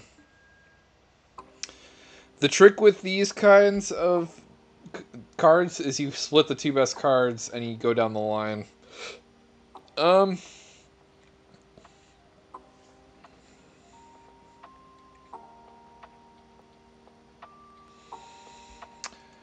guess we separate the 2 card advantage pieces. So the Sig and the Etrata have to go away. And then Dowsing Dagger or the land. We'll put the Dowsing Dagger with the Etrata because it's more expensive.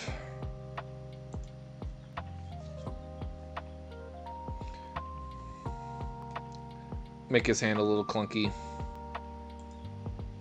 He shows Sig in the land.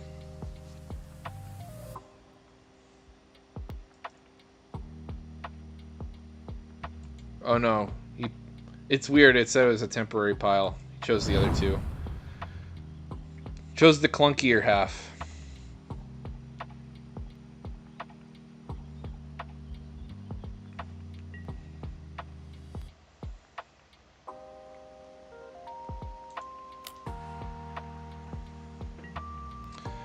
Take them beats.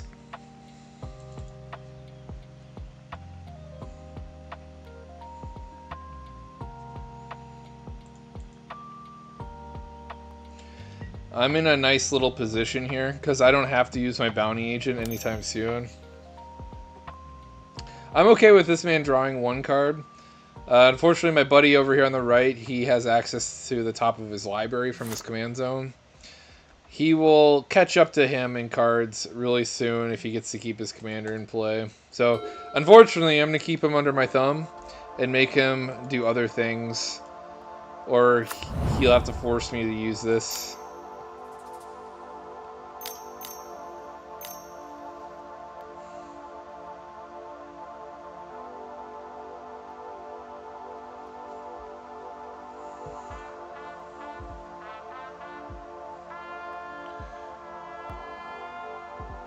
Paradoxical outcome.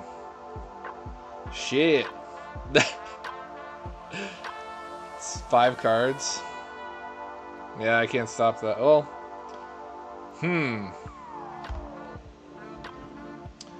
You want mana, do you?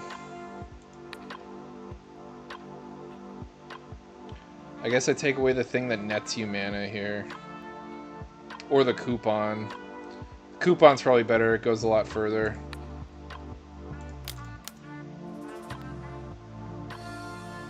And I deny him a card.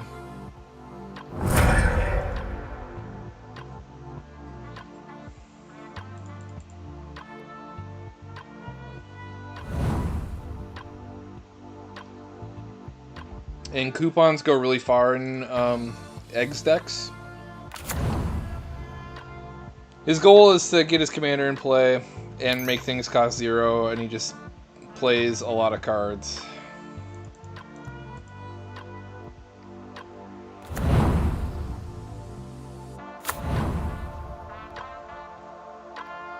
If he finds his Divining Top, he could go infinite and kills us with cast triggers because his commander has Prowess, and Top is a 1 mana spell, and he reduces it to 0 with Foundry Inspector. What's up, DFM Games? I haven't... yeah, this is the first time for us. DFM Games, he's a cool guy. He was an original supporter of the channel. You could see his comments in a lot of my videos.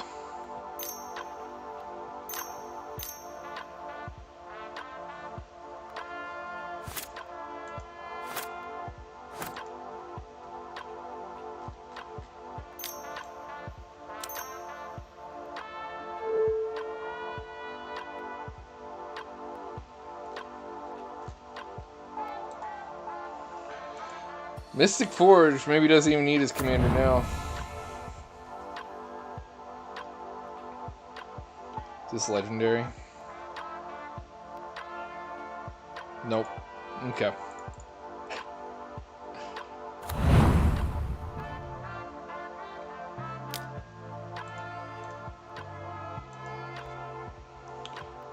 He gets 2 shots at manipulating the top of his library with the Mystic Forge and the Codex Shredder now.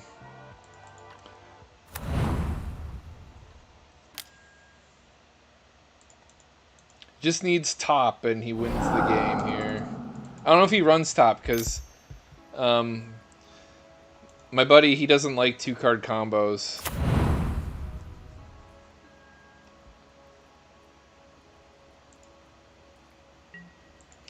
That doesn't make his deck any less lethal, though. He has plenty of ways in there to kill us, I'm sure.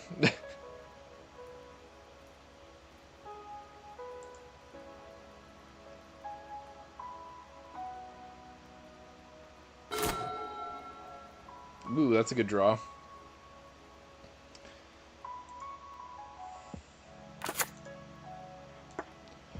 Soul sister, soul sister.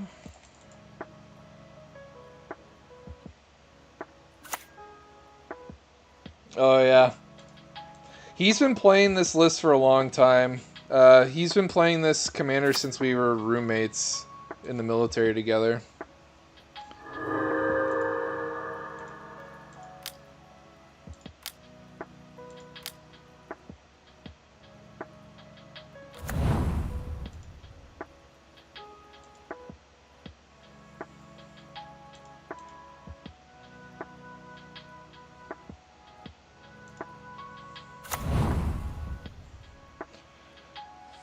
I got 5/5s coming. Zinnia's an 8/3 now, too.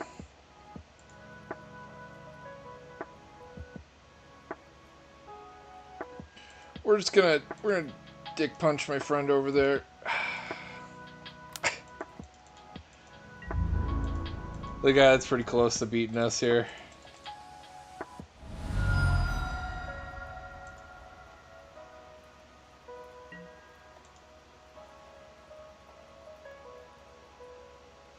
My Dragon Master is online too.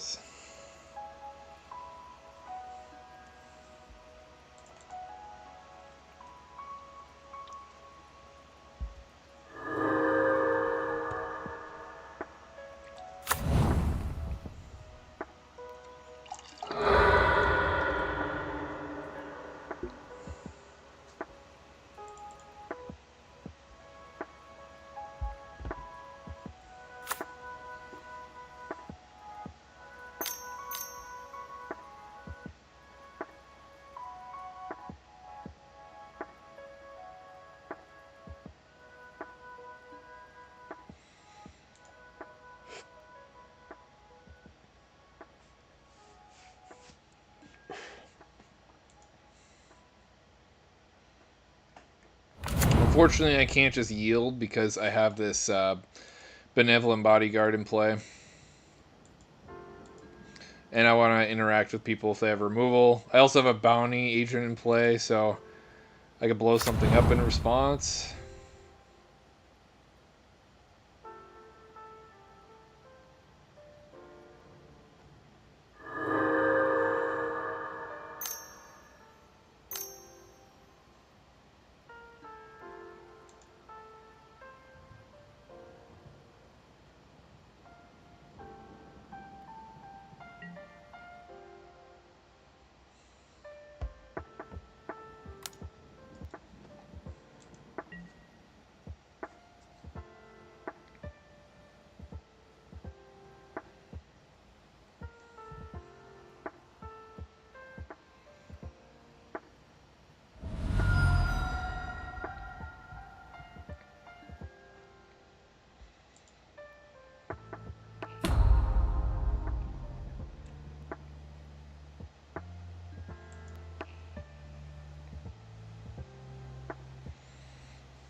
No mercy. A little hard for me to play around since he's at 36 life.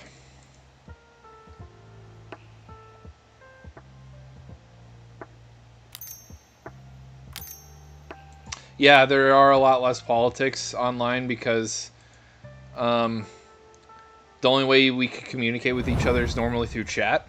Unless you're playing like with a group of 4 guys that you all know and you're in one Discord channel, then there's a lot more politicking. I would say MTGO is a lot more ruthless. The social aspect kind of goes out the window a little bit. You still get a lot of people to bitch and moan, but it's not as bad as like in person, where I don't know. In person, people are much better about keeping their opinions to themselves, even bitching and moaning. And then it's the inverse on here because we're all complete strangers to each other, and people will just say whatever is on their mind. If anything, you get an honest opinion. Or honest, like, you could really deduce what people's true feelings are on MTGO. In terms of difference, I would say that it's the positives that are really lucrative. Like, the cost of cards are dirt cheap. Like, I bought 44 cards for $15 a moment ago just to play tonight. And then I could play from the comforts of my own home whenever I feel like it, which is convenient for me because I have 2 kids. More or less healthy for the format? I think it's healthy. I think if you want to build a CDH list, this is the best place to test that metal.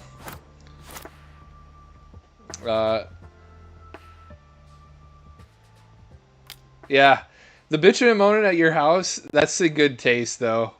No one's actually angry. Everyone's just having fun. And it's more of a joke. I feel like. Bitching and moaning and, like, giving people crap it's an art form, and you should only do it when it's amongst people you know. Banter is the word I was looking for. You don't do banter with a complete stranger because they could take it personally. Open the vaults. That's pretty scary. You have a very decent sized graveyard.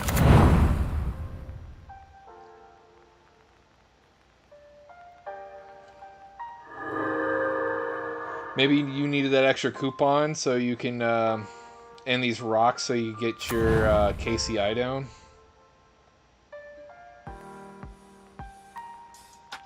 If you have KCI, I'm not sure.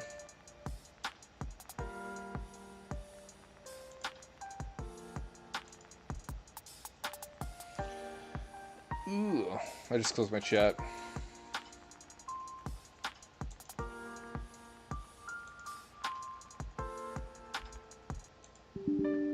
Gotta close it out. Okay.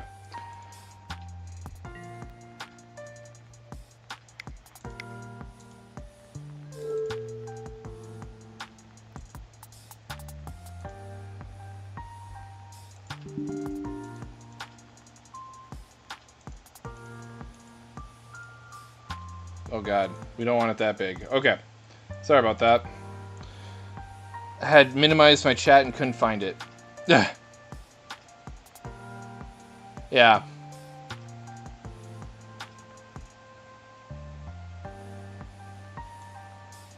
Unless it's Dennis. Sure.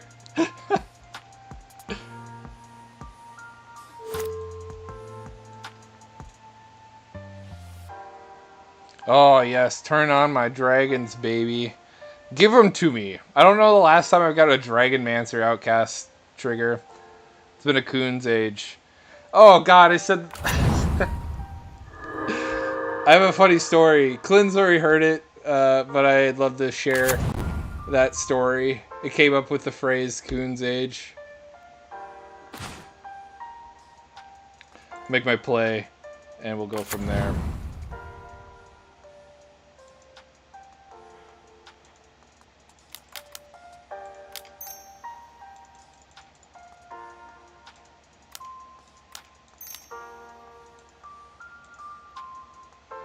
Ooh! Moonshaker Cavalry?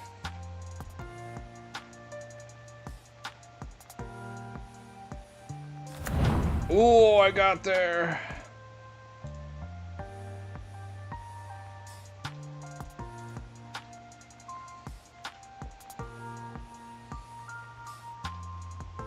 If it's any consolation, I'm gonna kill you both right here.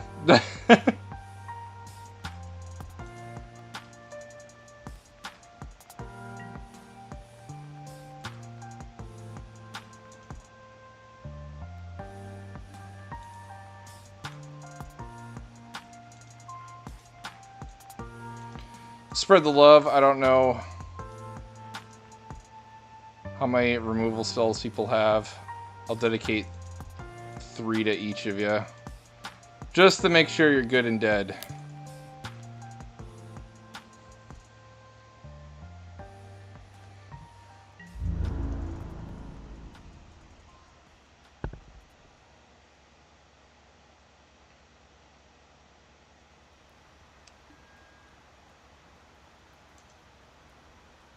Oh, said flying.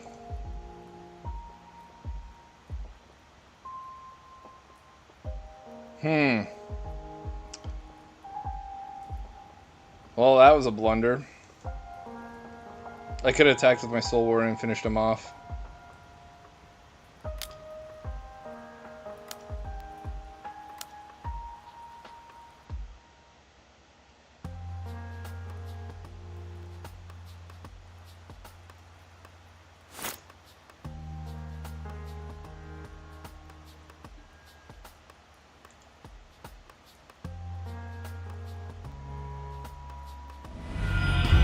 Oh, he still died. Okay. I thought I did the math wrong.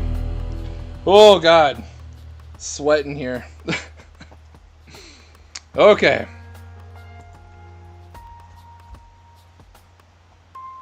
That was deck 2 of tonight.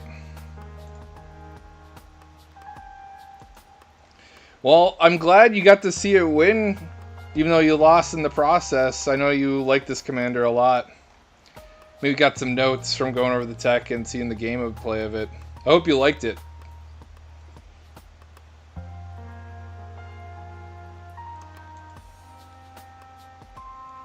Okay, a Timmy kind of commander.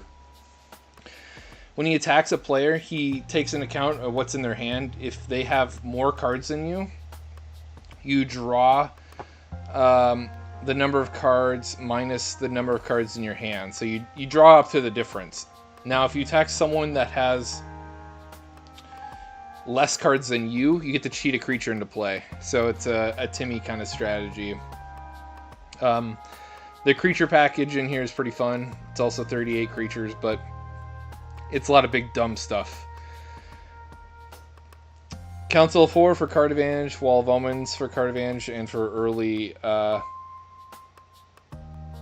Oh, damn. Yeah. I think that play of me blowing up your... you probably had the right amount, but I blew up your Ethereum Sculptor. And it might have been what did you in there. That wear and tear play was clutch. Anyways, Diluvian Primordial. It's a big dumb creature that lets me steal instants and sorceries from all my opponents' graveyards. Ghostly Pilfer for card advantage. Oh no, I responded to your paradoxical outcome and blew up your Sculptor.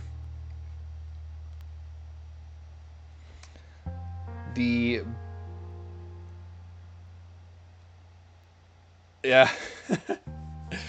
Blazing Archon to make it so my creature or people's creatures can't attack me. It's a nice fat body. 5/6. Prime Speaker Zagana comes in. I get counters on it and draw cards equal to the greatest power. Skyclave. Sure. Skyclave as removal. Sun Titan as a reanimation piece. Terracodon. It's an oldie and a goodie. I haven't played him in a long time, but we're going to try to cheat him into play. Wall of Blossoms. It's in here for the same reason as Wall of Omens, in that it's good in the early game. Buys a lot of time. deals a lot of chip damage and draws you a card. Alright, good night, Rickman. I also got college homework. I've been putting it off. This week will be the last week where I put out a video daily because I got to work on that stuff. Which is good because there's a month between now and Duskmorn. It works out perfectly. I'll hit the books really hard this month. Goreclaw, for instance. Power 4 or greater, costs 2 or less, and then when he attacks, creatures with power 4 or greater also get +1/+1 and trample. What's more to love? Or not to love, I should say. He's a big cuddly bear. Megas of the Future for card advantage. Managorger Hydra for the low the ground threat. Same with Forgotten Ancient. I like these both for that they trigger whenever anybody casts a spell. Honestly, this deck, it's like a Bant good stuff list. You could just pick and choose whatever creatures you want. Whatever you have in your collection just lying around. Or you could be one of those types of people that has like a separate deck. And you could like approach someone and be like, pick 30 out of here, and then that's the 30 creatures you play in your deck. That's Mr. Foxglove fixed that theme quite nicely. Karmic Guide for reanimating something. Absence Pilgrim because I like the Manador because it taps for a color that you already can produce or something you don't necessarily have. Obviously, you don't need green when you spent a green pip to get this down. Lumina Primordial, it's more of a control piece. I get to exile something from everybody's board. It acts like Swords of Plowshares for everybody. Gruff Triplets, I've seen other people play this and I want to give it a shot myself. It's just a really powerful scaling body. Every time one of the tokens or it dies, the power gets transferred to the other ones. So it gets immensely big. Alms Collector deal with farm decks. Angelic Field Marshal. Mostly because Vigilance is one of my favorite keywords. It lets you play aggressively while still being defensive, because your creatures will still be untapped. Bastion Protector for my commander. Sakura Tribuilder for ramp. Faber Elder ramp. True Lane Teller of Tales. There's a slight nombo and there's a slight synergy piece with him. Obviously, if I'm cheating creatures into play, I'm not getting the draw trigger. It's more so the tap 3 and return a creature to my hand that could be useful. I got a ton of ETB triggers in this list, and I'll be hard casting stuff from time to time. Mengar the Diplomat, card advantage. Same with Soul of the Harvest. Medomai the Ageless. I like this card a lot. Mr. Foxglove is an extra combat / extra turns kind of a commander because he triggers on attack, and just getting once a turn might not be good enough in today's Magic standards. So, unfortunately, in Bant, you only have access to extra turn spells, and I didn't want this to be too heavy in the extra turn slot, so I made sure it's just a creature that I could cheat into play. Angelic Arbiter. This is a stacks creature with a big body. Makes it so people have to choose between attacking or casting spells for a turn. You get one or the other, not both. Kodama to help me cheat in stuff on top of the one I get to cheat in. Lets me cheat in multiple things. Sarah Paragon to recast things from my graveyard. I don't really know if I really need this in here. I guess I do. I have a fair amount of stuff in here.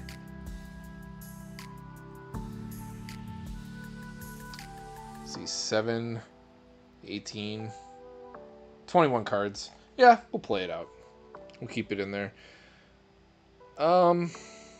Apex Altusor to blow people's boards up. Colonian Hydra is back on the menu, boys. This was a $15 card, and they got reprinted in the Bloomborough Commander decks, and now it's back to $3. So I'm going to play it on here because it's a scary threat. It doubles its counters with every attack. And it combos nicely with my Mana Gorgia Hydra, and the Forgotten Ancient. Vorniclex to double my mana production and stifle my opponents. Angel of Indemnity has Encore, and it lets me bring something CMC4 or less from my graveyard. Jin-Gitaxias to get 7 cards on my end step and make everyone else's hand size 0.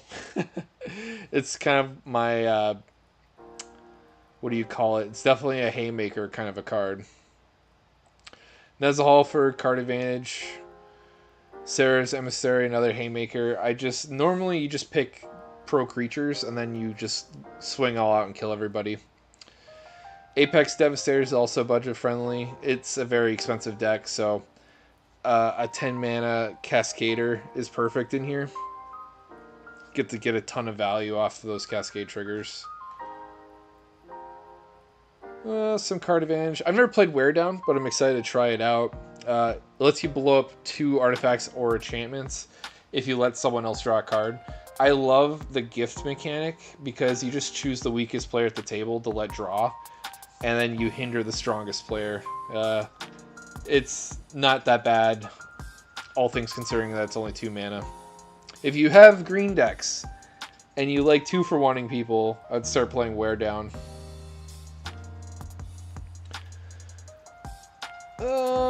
Some ramp, some more removal. I guess the funnest parts about this deck is definitely the creature package. Extraordinary Journey for card advantage. It's not as good as Ghostly Pilfer, which is a pet card for me, but this one only triggers once a turn, which is the weaker version of Ghostly Pilfer. But you have a chance to draw on everybody's turn, and people love casting things from places other than their hand, and this adds up. I normally only ever use this to cast for 2 blue, but it has some flex in that you can exile some stuff with this card. And you can make, I guess, the board more open, or it acts like a removal piece too. A very weird tempo piece because it forces people to recast stuff. Future Sight for advantage. Finest Hour. This is also another great with Mr. Foxglove because you get an additional combat, meaning an additional thing to cheat into play. And that's the list. We're going to go into this. My lands are just for fixing. Most of you want to see the gameplay anyways. What does the fox say? Join this 5-7. It's a budget deck. It was less than $10 for me to make this list, so should be fine in here.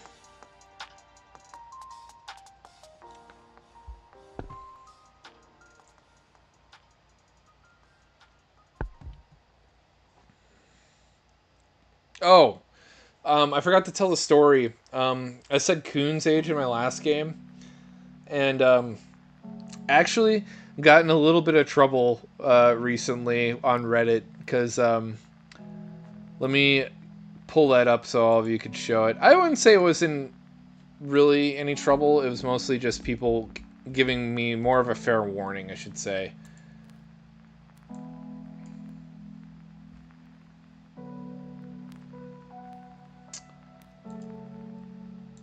For my Raccoon deck, my Bellow deck that I made, I called it Coon and Friends, not realizing that Coon is actually a racial slur. And I had no idea. And just a lot of people telling me that that's probably not a good idea to name your deck that. So I changed the deck list name, and I learned something new.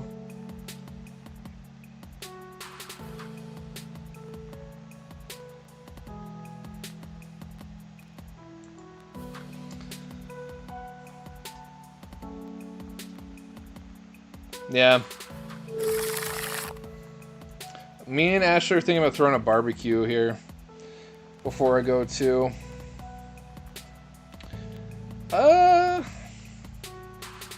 It's decent, but I think I could do better. Much better. I like to mulligan until I find a piece of ramp to smooth out my middle to late game. There seems to be a lot of development in that thread. Could look at it while we wait for my turn.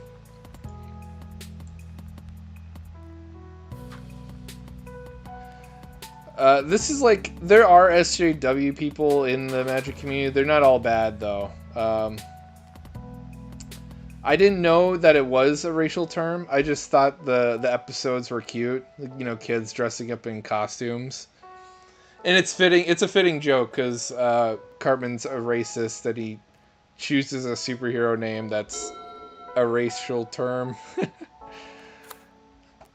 I only got 1 or 2 threats in here about getting my ass beat.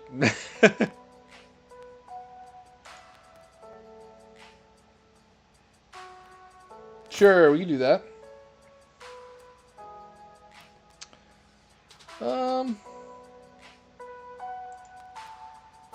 Just play any land. Doesn't matter what it is.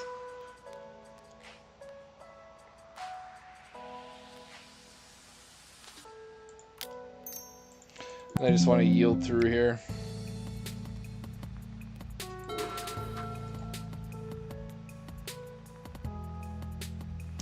I don't intend on taking the videos down though, because I spent too much time and effort on making them. Let's see, it's not a good look though, because I don't post to Reddit frequently. I do it every other video. I do it after I make a tech and a gameplay video. So like, I didn't find out the news until after I posted both of the videos I made. But like, imagine being an SJW and like seeing this thumbnail where I wrote the word Browning on here and then there's a black man in the clip art. Not the most what's the word? Not the best timing.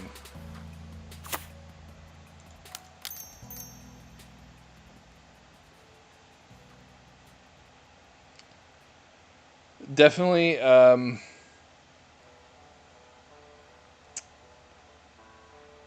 what's the phrase or word I'm looking for?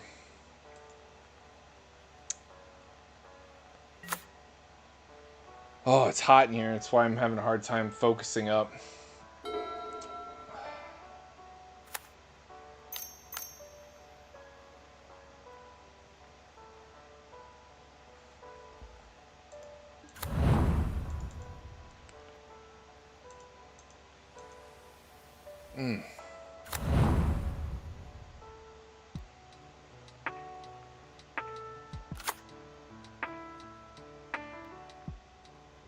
Yeah, they would, like in SJW, for sure.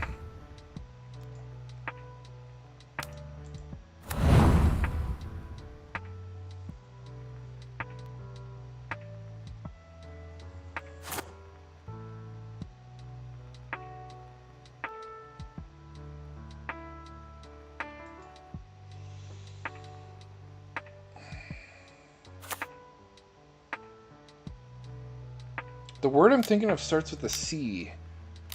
It's not convenient.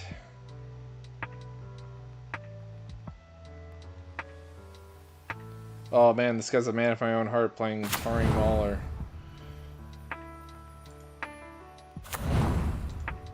Cause I'm gonna play my Forgotten Ancient. We're gonna do this together, he and I. We both like to scale up our bodies.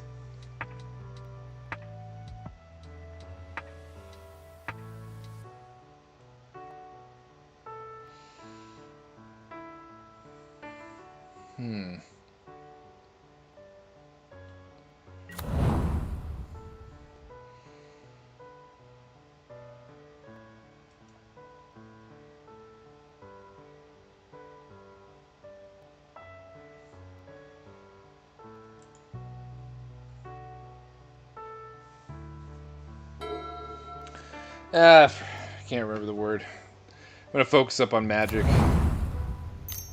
Sweating the death in here.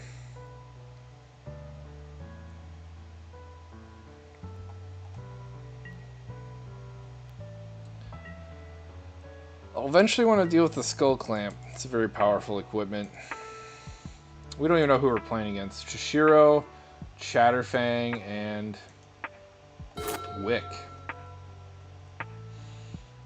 Oh, Tari Mauler works really great with Wick. Because it's also a rat. That means he gets to shoot us for a bunch of damage. Oh. Indigestion.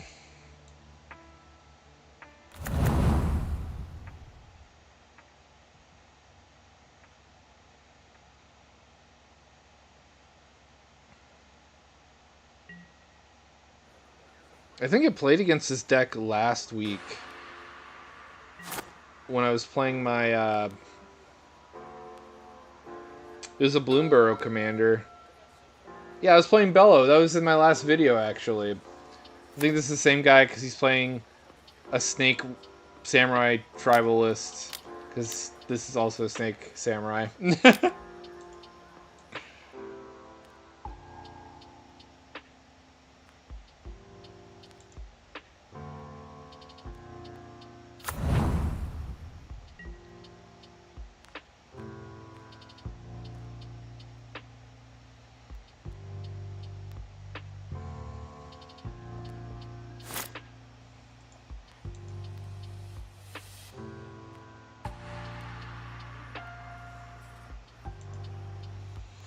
Forgotten Ancient only has one ability, or one counter on it, so...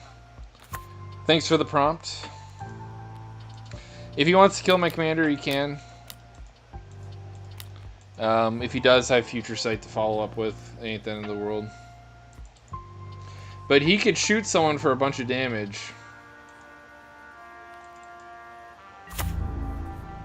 At least 5, maybe even more, depending on how long this lives. And he needs Grixis to sack a snail, which the Tori Mauler is. He also draws cards, too. This is probably like a dream setup right here. You don't get that very often in that deck, I imagine.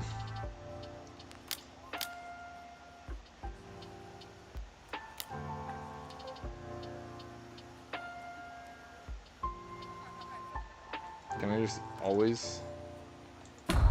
No, can't.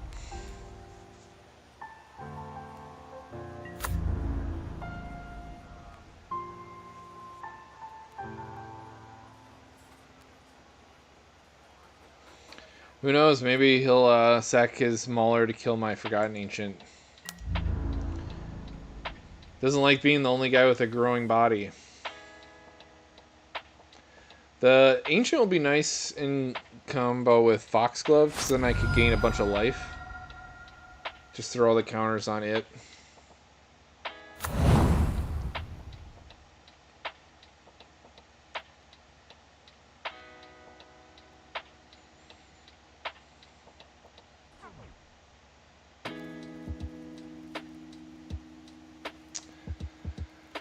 I think I'll attack the Chatterfang player with Foxglove, and then I could cheat in Vornaclex, have double the mana, and then follow up with Luminant Primordial and exile all the significant creatures.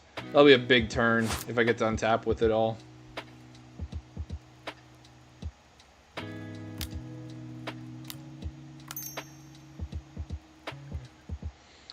Although, chain reaction. That ain't fun.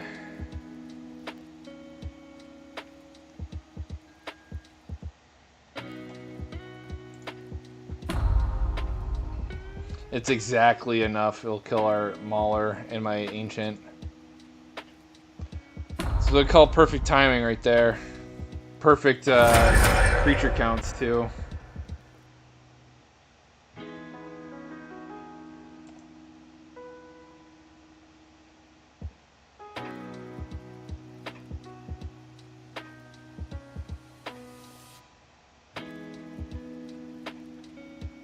It's alright, we got the Future Sight follow-up. Hopefully I find a land off the top. keep churning through my deck.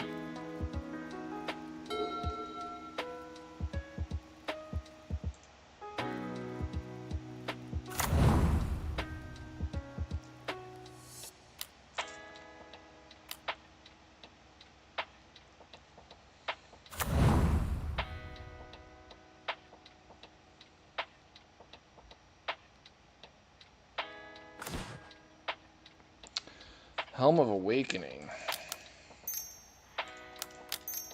Come on, land. Ask and you shall receive. I got a guaranteed land next turn. That's good.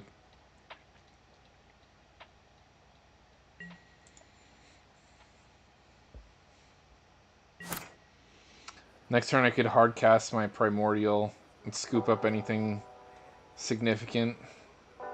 If I wanted to. If no one plays anything too threatening, I'll play Foxglove again.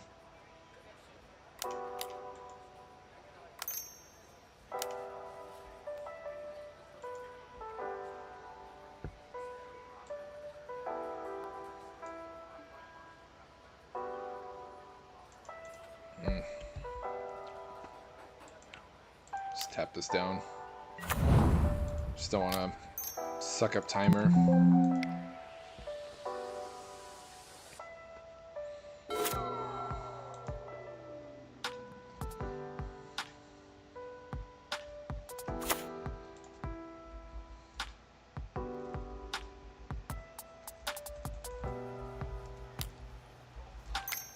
I always feel bad about forgetting to say good luck, have fun when we're already 5 turns into the game.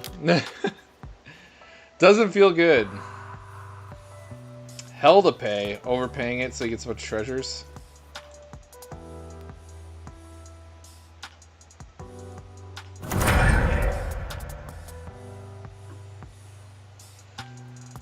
I kind of have a love-hate relationship with this card. If the treasures came in untapped, it'd be broken, but it forces you to cast only one spell that turn.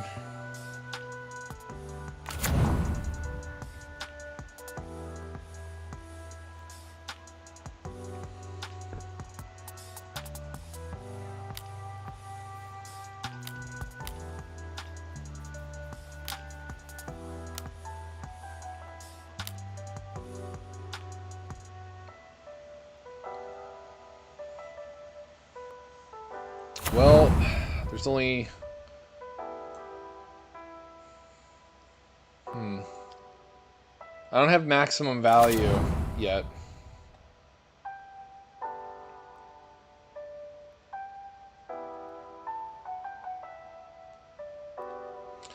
Faeburrow Elder's nice.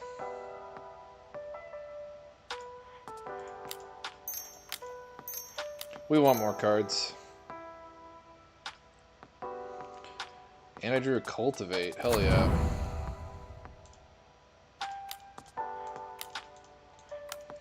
If you could play it off the top, you should play it off the top first. We're going to be hard casting our stuff this game, I guess. We got a lot of white pips in my hand, so we'll get a plains and a forest. Put the plains into play.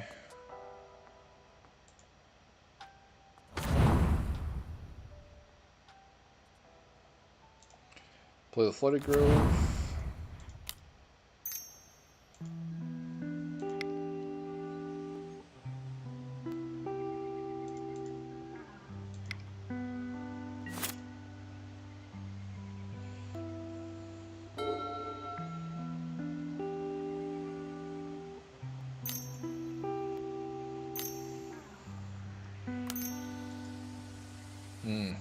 I could steal this chain reaction with my Diluvian Primordial.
think the Luminant Primordial is just better here.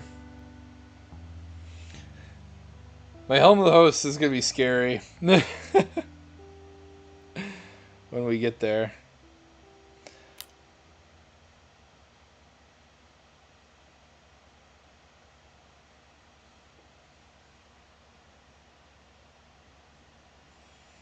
I need to play at least one spell from my hand so I'm not forced to discard anything and waste stuff.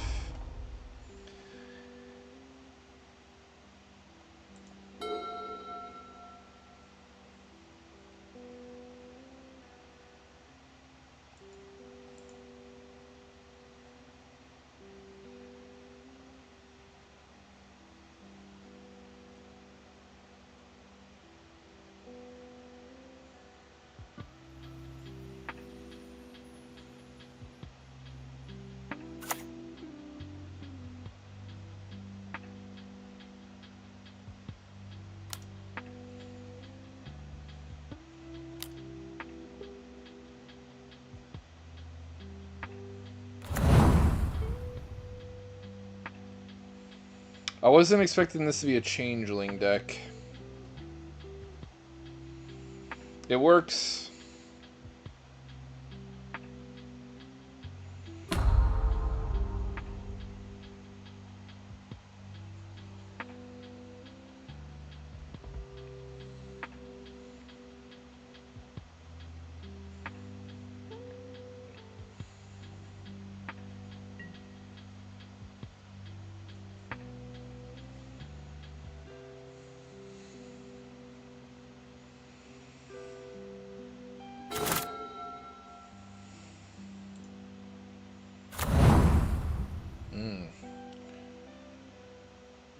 There's not really anything that needs to go. Wish there was an enchantment to blow up too. Yeah, this is the primordial setup.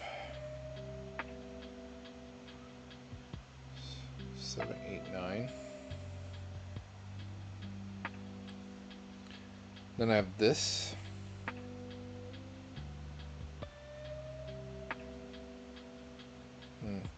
I could preemptively tap this down for Vorniclex and then follow up with Primordial. I like that plan.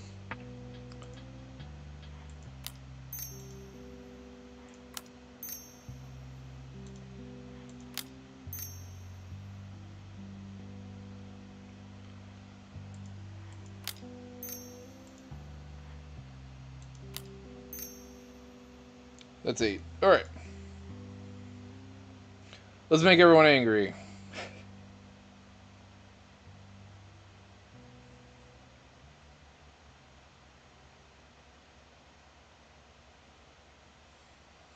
I like how the music went quiet as soon as this went on the stack. It's a good old-fashioned Timmy deck here.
Oh yeah? What'd you do? Or are they showing up for someone else?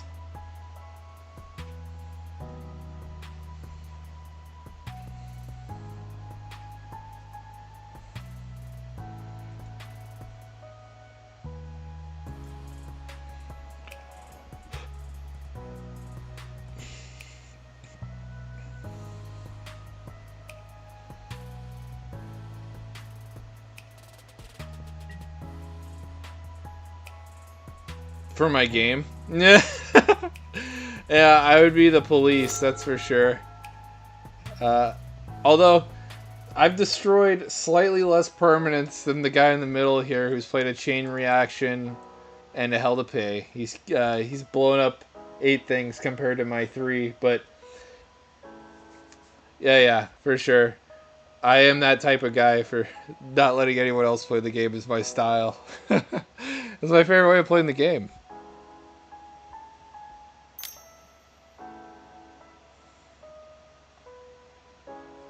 I haven't played a Vorniclex in forever. That's how, like, out of favor I feel like Vorniclex has fallen out of meta. He's still great in casual games, but, like, he's $3 for a reason. Just everything got low to the ground and no one's ever looked back. It's like the creature that time forgot almost. Actually, most of the original Praetors are like that, and they're still the strongest, which is also kind of bizarre.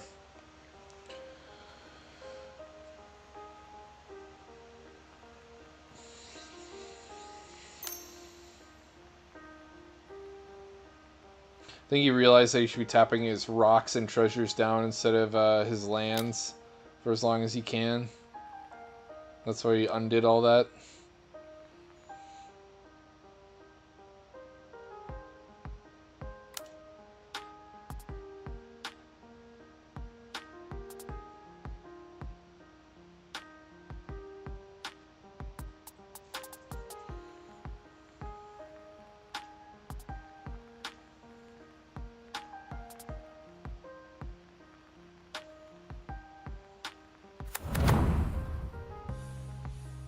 I'll probably use this requisition raid to take care of the skull clamp.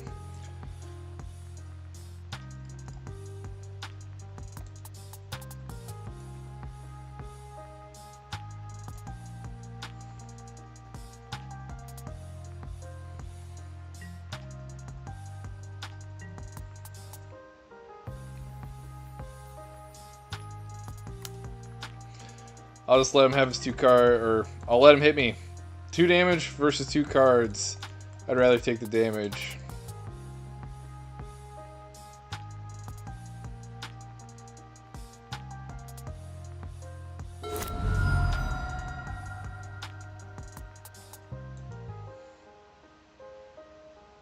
Yeah, I don't like Infiltration Lens because it only does what you want it to do when it's on a big body, and at that point you want it to connect, so it's like it never works the way you want it ever. That's why I don't play Infiltration Lens.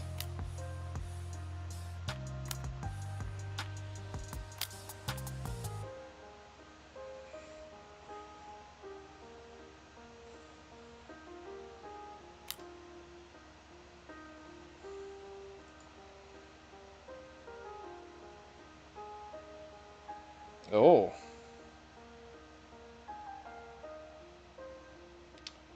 It's a board wipe.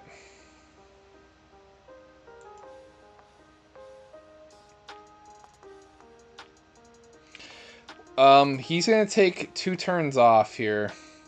He's exiling everything, and he could cast all this stuff later.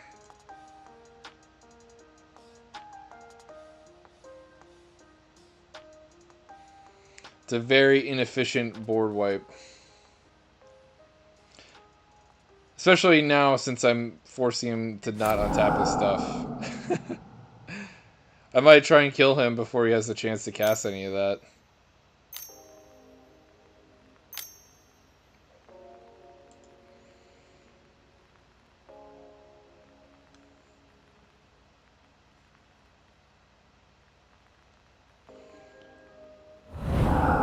That chain reaction is looking pretty tasty, though. Or this. I get a copy of that. That seems fun, too. Or I could take... Ah, oh, damn it. That spell exiles itself. It's a bummer. That'd been a fun target with my Diluvian Primordial.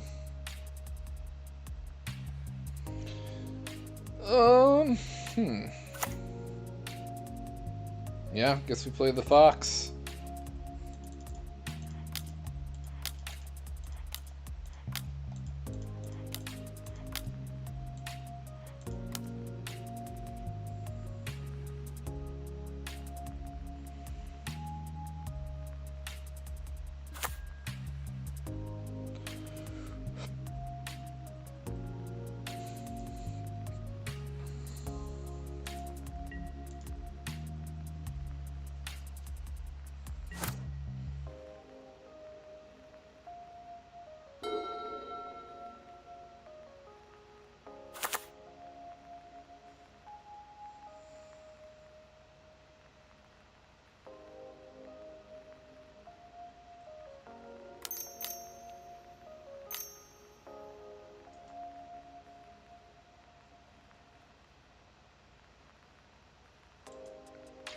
Okay.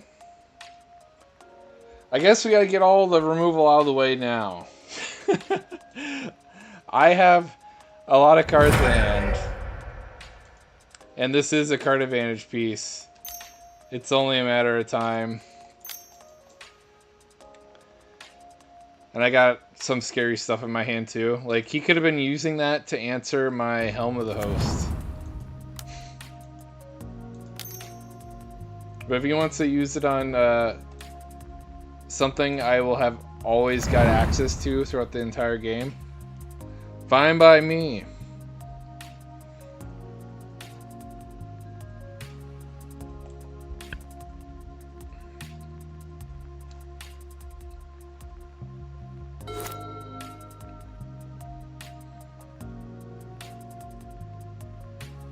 I guess now I have a requisition raid target, Cover of Darkness. That won't go to waste. Tit for tat.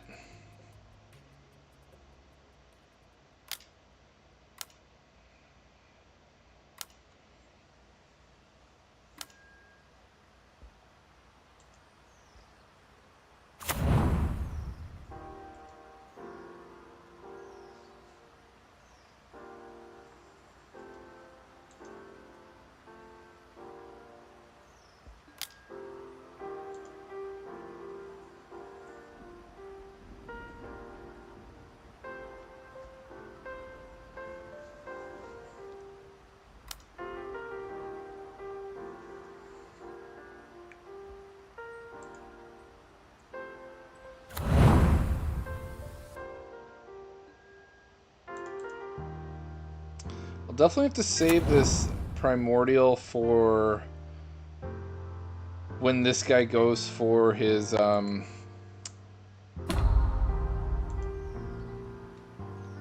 Vorniclex play that he stole. Such an obnoxious spell. What does he have access to?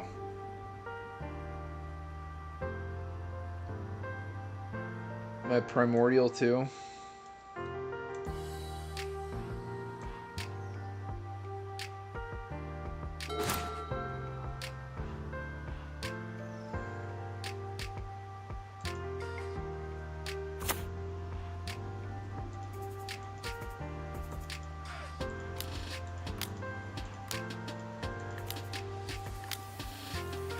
We'll just keep walking into the removal.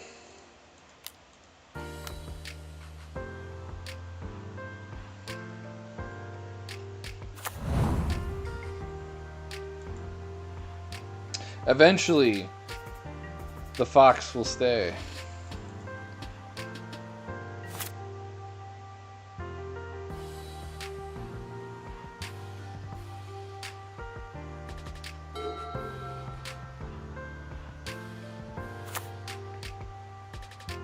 Or, he also doesn't have removal for answering when he casts my Vorniclex again. If the Vorniclex gets a stick over there, then I'll definitely know the coast is clear.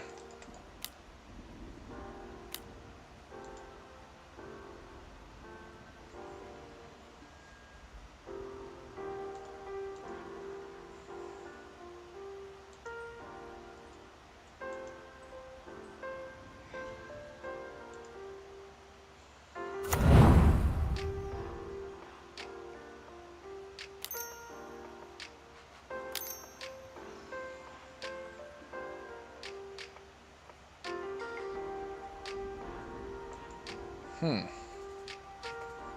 Offering's pretty cool. Makes a bunch of tokens, makes a bunch of squirrels too. 6 total. That's pretty good.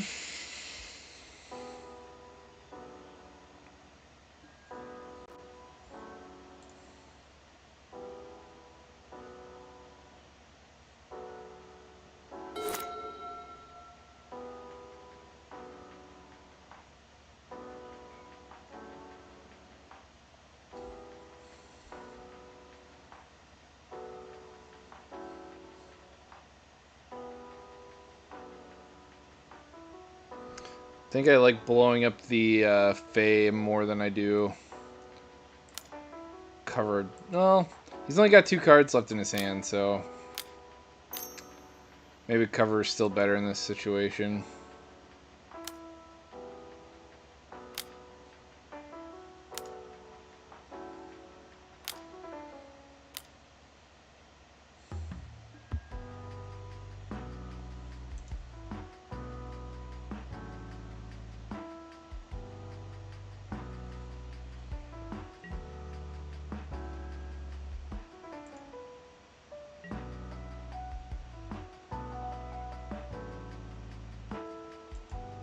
Weird. He's not going to attack over there?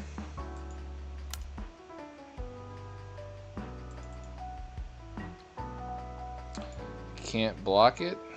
It's got Menace.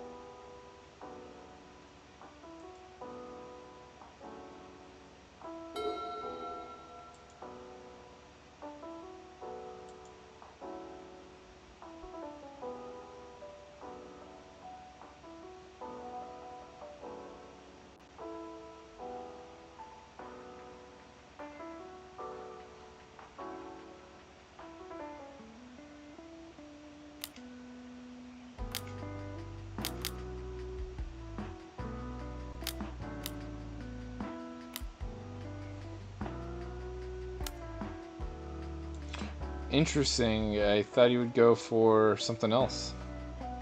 He could have played Vornaclex this turn.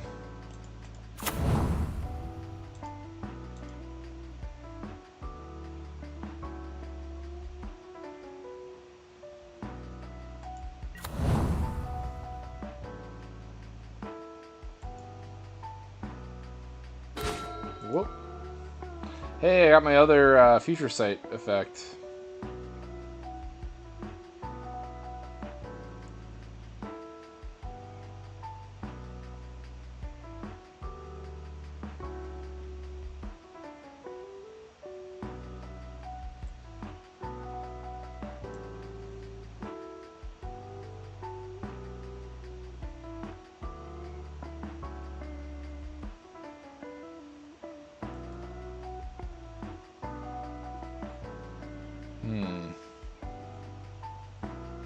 I like tutoring for a creature. Everyone's got fewer cards in hand than I do, so I'm just going to be cheating stuff in the play.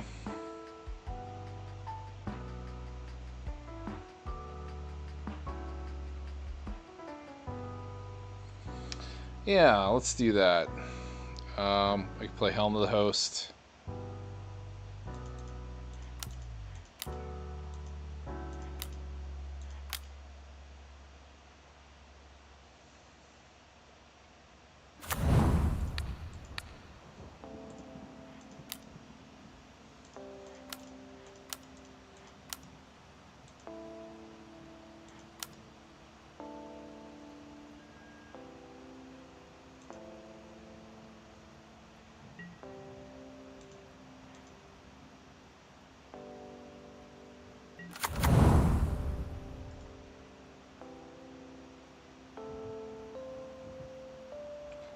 Attack the guy who can't block.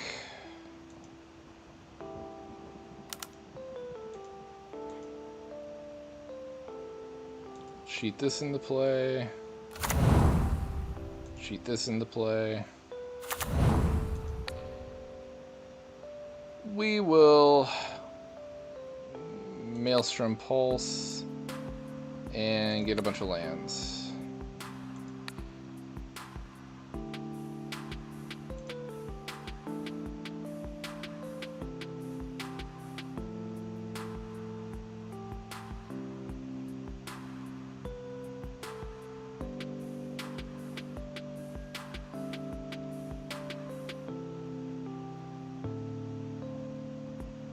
Okay, he's untapping a creature.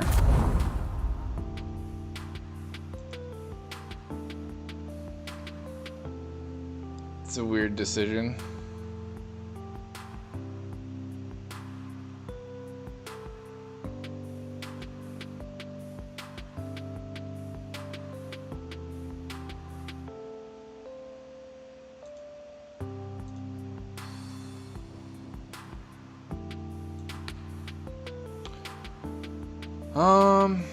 I could take away the squirrels and kill them all here.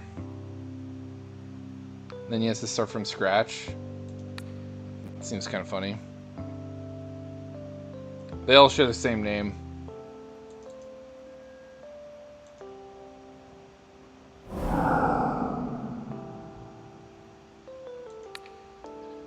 And then I could path something too before I shuffle. What an exciting turn.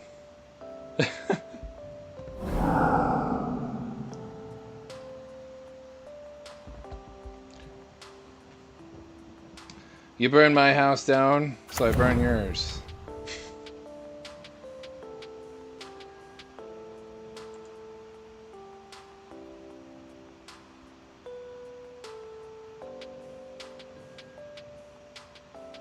We got a lot of white pips in my hand.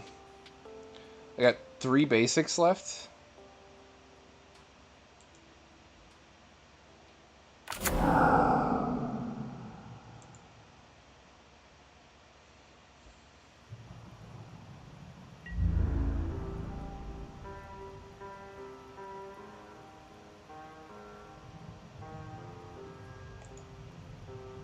Oh, that's why he tapped it.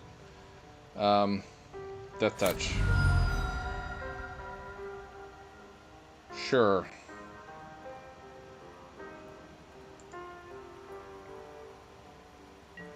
Get all the gimmicks out here today.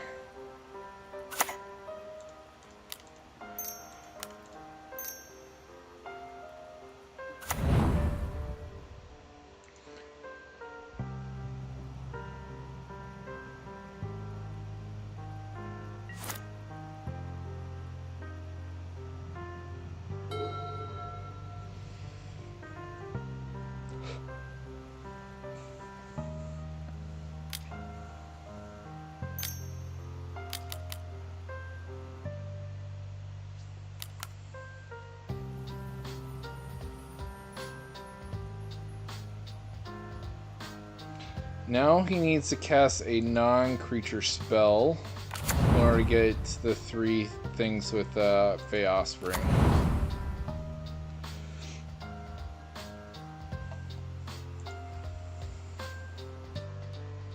A little unlikely though. That's why I don't like Fey Offspring too much, is it's super conditional.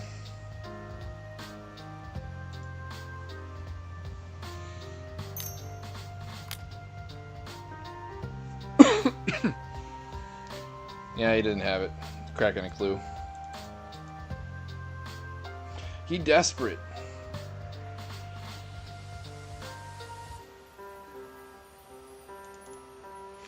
I really want to keep my Magus of Future in play, and hopefully I don't break on any lands. The guy on the right, he still has so much stuff on deck. I don't know if he's aware of it, but he could cast all this stuff from exile, and he just hasn't done it yet.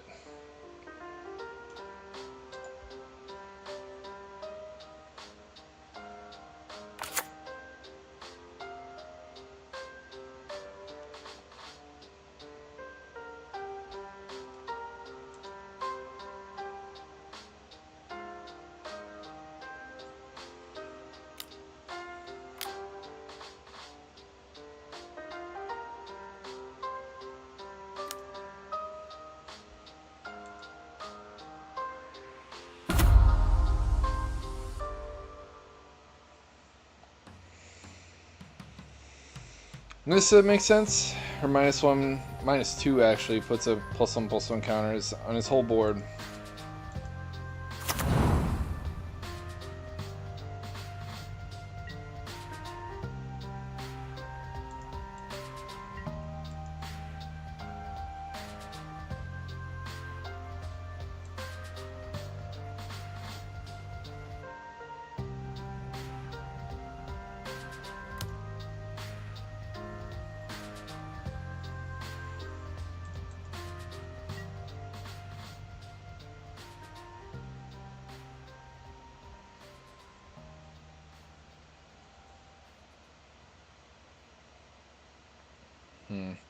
I might attack the right player, purposely empty my hand out so I can draw some cards.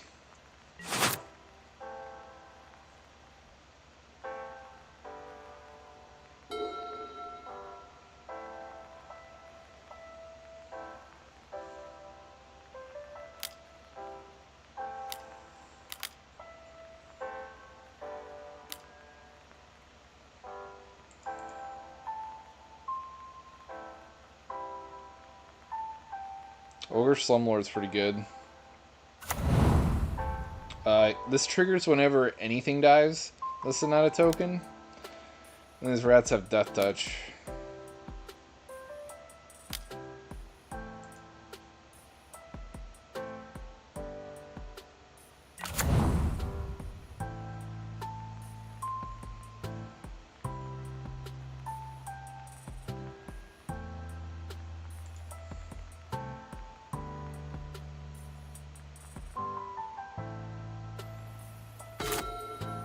Ooh, Sarah's Emissary. That's pretty sick.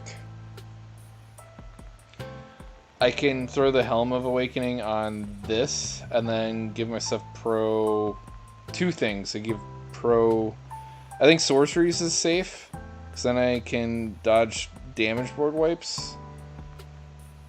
And it looks like people are playing at Sorcery speed anyways, and I'd probably go Creatures so people can't block me. This feels awesome.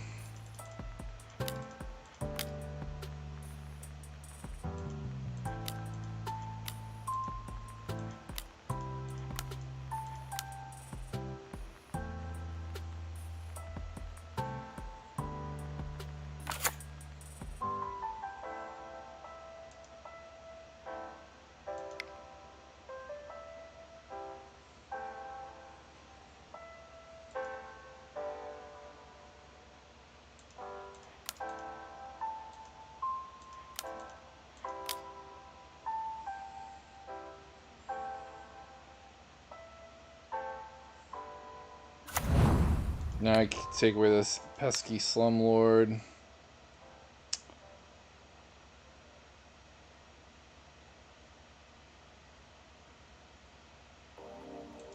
Skull Clamp. Probably the Nissa. Then I don't have to commit anything to attacking that.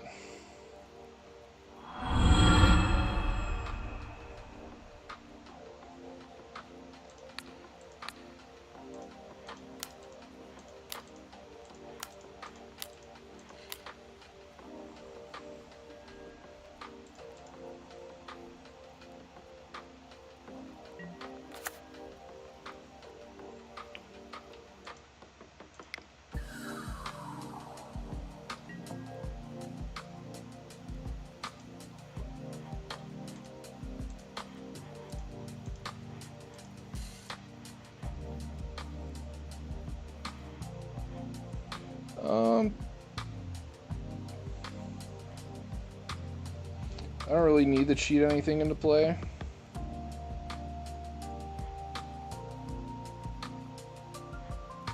Let's throw it all at the play on the right.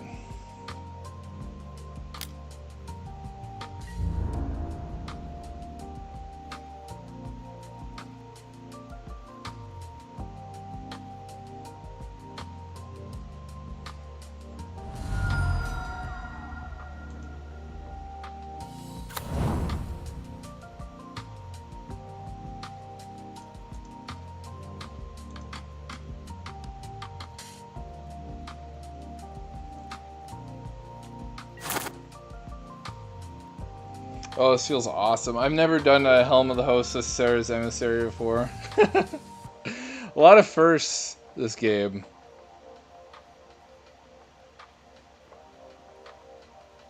So now I'm protected from the Chatterfang and the Wick.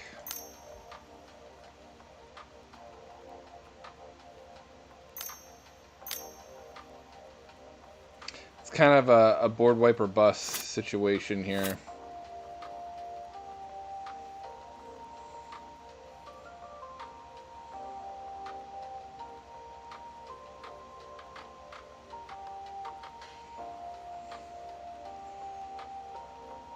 And if they had it, they would have played it by now. So they're in top deck mode.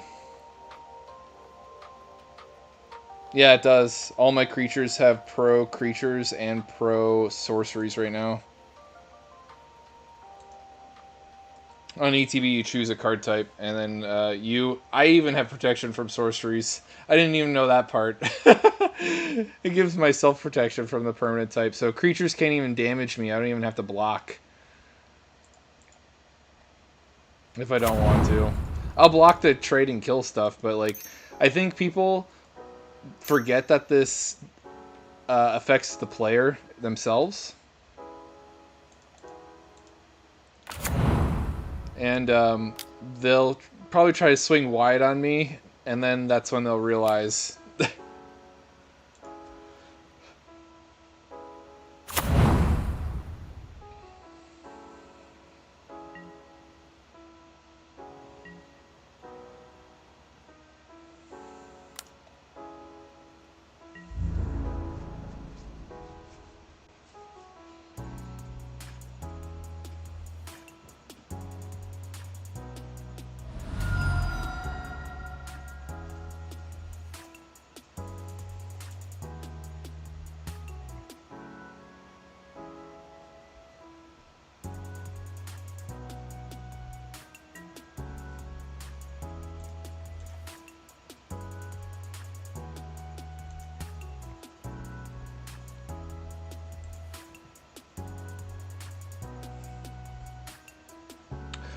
This guy on the right waited way too long to play Vorniclex. He could have done it 2 turns ago and would have been tying up our mana pretty good. But now if he plays it, it won't matter because I could kill him in main phase 1 and then go to main phase 2 and tap my stuff down freely.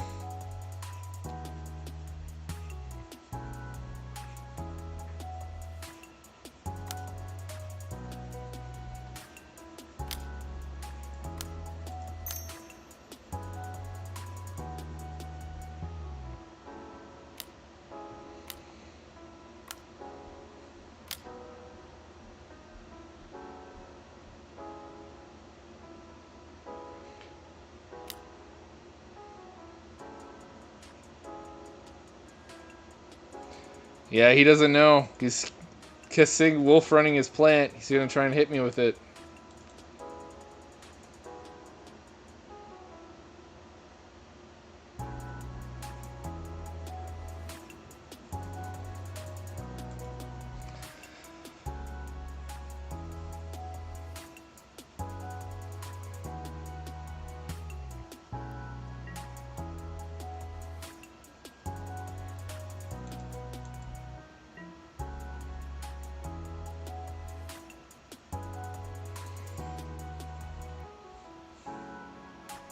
Oh no, he's going at the left player?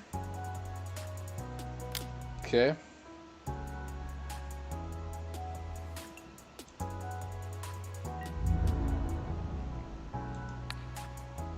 Sure. Why not? We'll trade with it. We'll kill a token.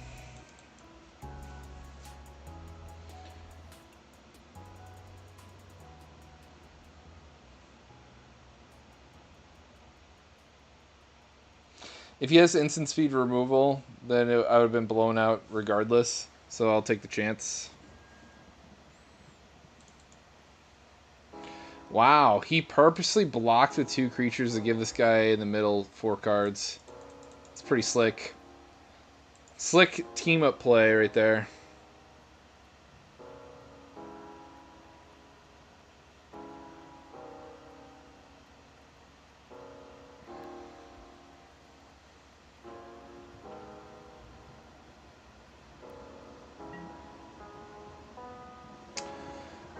Technically, yes, it's their personal responsibility to ask what cards do. So, like, if he goes, um, and tries to do something and something dies, he can't take it back. He declared his attackers or declared his spells. Unlike in paper, people do take backs all the time. You could still declare.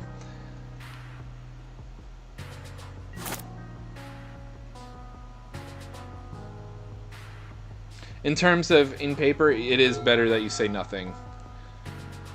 They're your opponents. You're trying to win the game. It's something that gets on my nerves if I'm in a really serious game of Magic and someone has a May trigger. Like, say it's Rhystic Study or I forget the Selesnya enchantment that blows up artifacts and enchantments. Aura Shards. I've had people miss like multiple triggers of those, and then people that are watching the game will chime in and give him, you know, hints that he missed his triggers, and then the guy will try to rewind the game, and I'll be like, you've already passed into steps X, Y, and Z, and the only reason why you know this is because the peanut guy already told you how to play your game.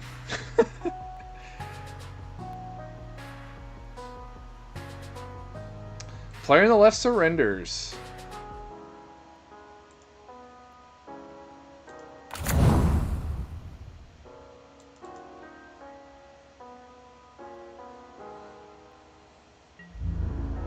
It also depends on, like, if it was a casual game and that happened, I wouldn't care so much. But if I'm playing CDH, oh yeah, you bet your ass I care.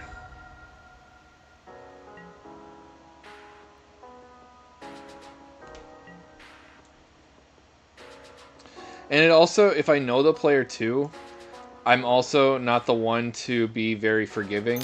I'm like, we've been playing for years, you need to put some big boy pants on. I have actually, in serious games of CDH where, the damnation. Yeah, that'll get there.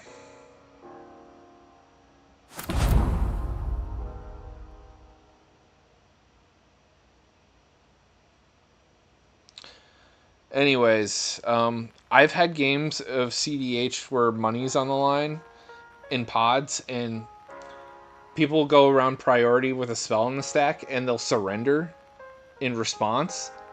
And because I'm not in the turn order priority before them, I don't have to tell them shit that I have an answer to it. And I'll let them pick up their cards and shuffle, and then when priority gets to me, I'll answer and counter it. And when people ask me why I didn't say anything, it's because I want to win the damn game. And then I'm well within my rights to call a judge and be like, they can't undo all this shit because they can't reproduce their board state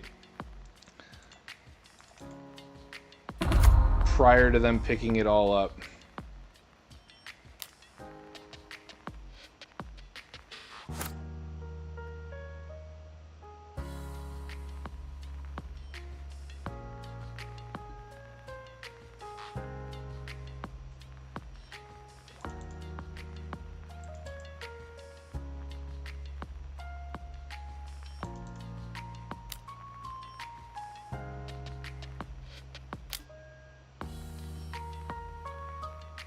Nice. This guy on the right's been like getting around in this game by the skin of his teeth.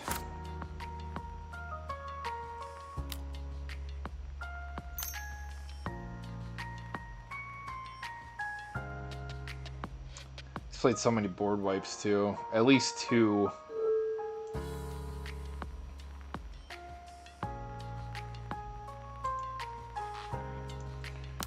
I think I'll draw a card. I got plenty of mana. Don't need more of it.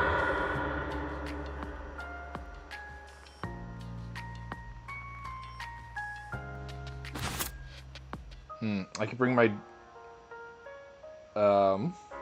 Forgotten Ancient back. That'll be nice. I always got fire. Now I have a counter spell. to answer the next stupid board wipe this guy plays. It's been a long game.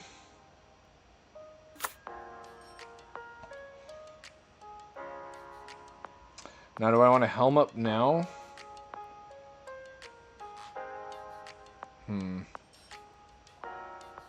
No, I don't want to helm up now.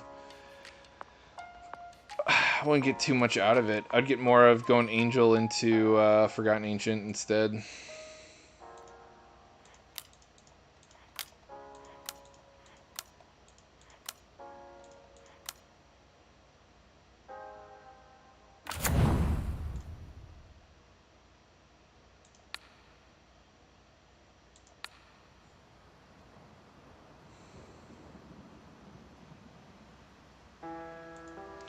Then I have Counter Magic up. Although I don't think my board's worth protecting at this juncture, so I might just tap out instead. Nezahal, hell yeah. And a Lightning Greaves.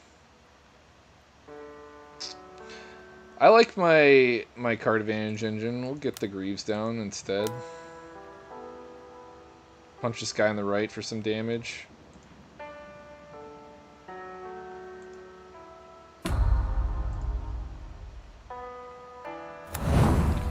He's going to run out of board wipes eventually.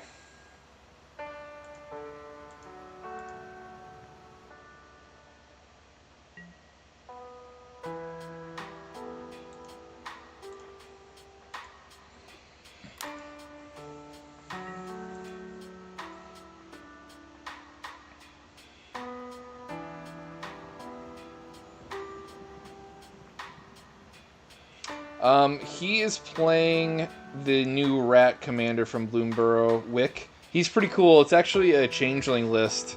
And, like, the very first thing he put down in the play was Taurian Mauler, and he scaled him up in an attempt to shoot us with it. But there was a board wipe that went off and prevented that from happening.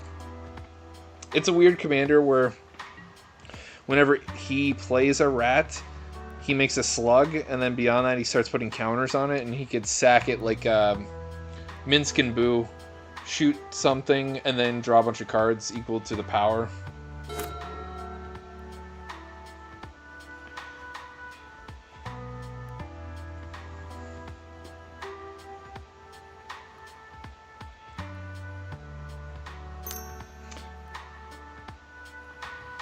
You got on just during my last game of the night.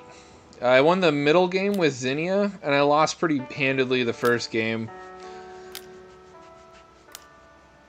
The middle game was hilarious, though. I got to make copies of Dragon Speaker and Soul Sisters.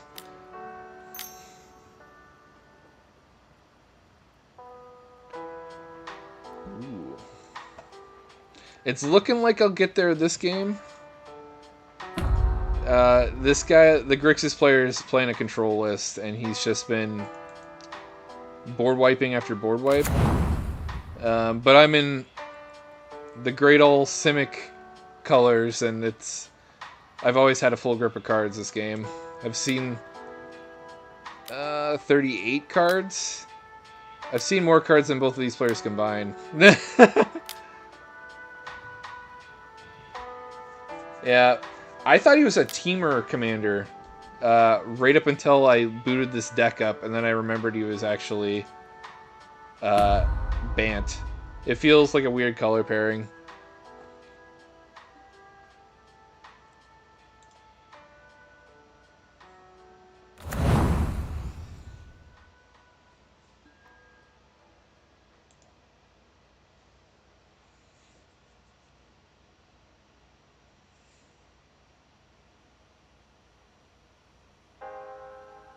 I want to find my Karmic Guide so I get this Sarah's Emissary back down.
I think he dies on my next combat if he can't answer this. I can Helm Awakening my Angel and move my counters over onto the original one.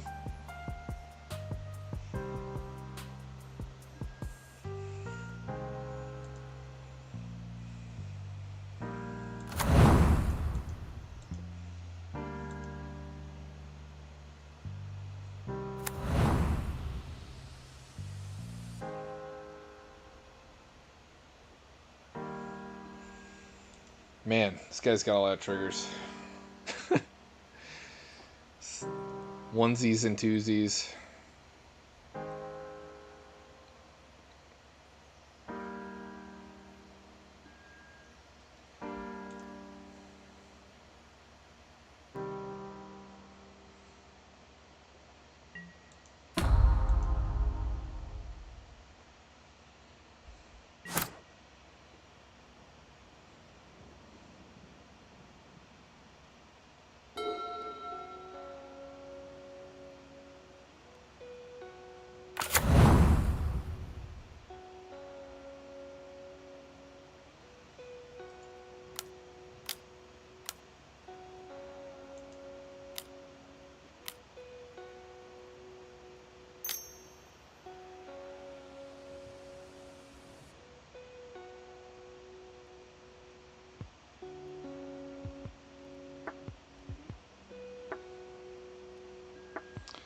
Well, my Angel's gonna die here, I think. Well, that sucks. Can't even take advantage of the Encore ability because it's an Exalt trigger.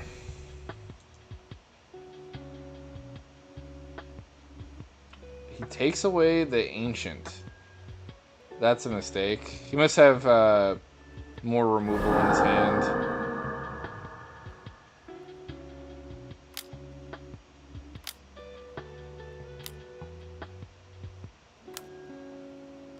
No? Okay.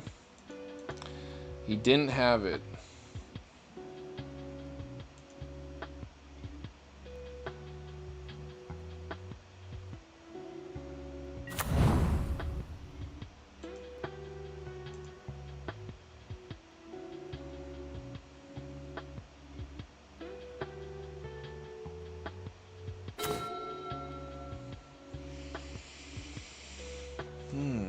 I don't know if I have 2 basics in my library left.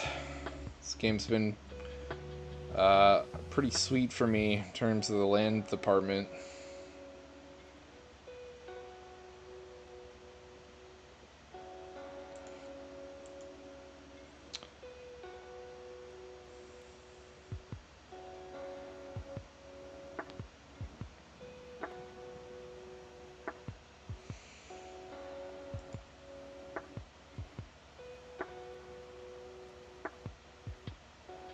Okay, so I could make a copy of the Angel, throw the Greaves on this Angel, and get the job done. Get this Grixis player out of my hair.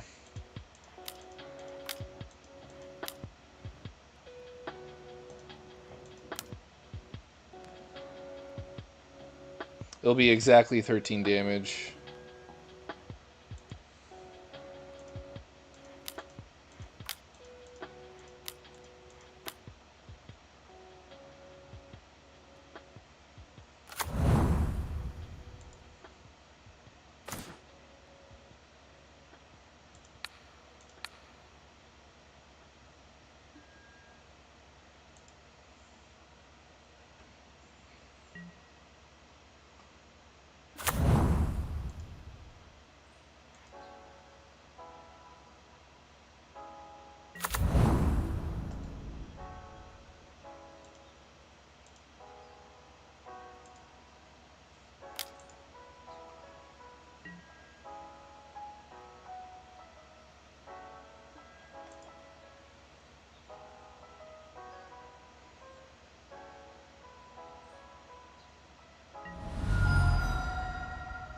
Oh god, it took us a long. It took me a long time to take him out. I'm the only one who's done any damage to him. Actually, I'm the only one who's done damage to anybody this game. Everyone else has been like suffering from the board wipes so much. 4, 5, 6, 7. I think it's time to take away. Yeah, we'll do it all.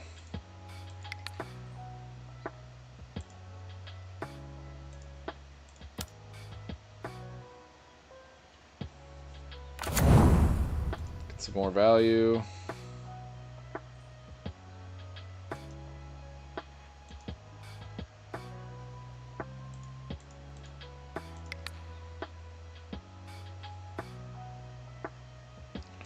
Destroys mana production. Will destroy. Well, anything card advantage related will take away.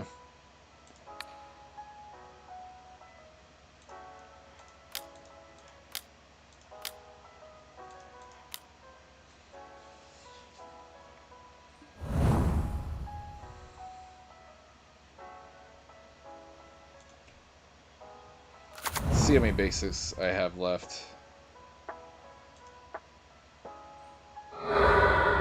Ooh, I have exactly 3 left, so I can actually use this Kodama's Reach.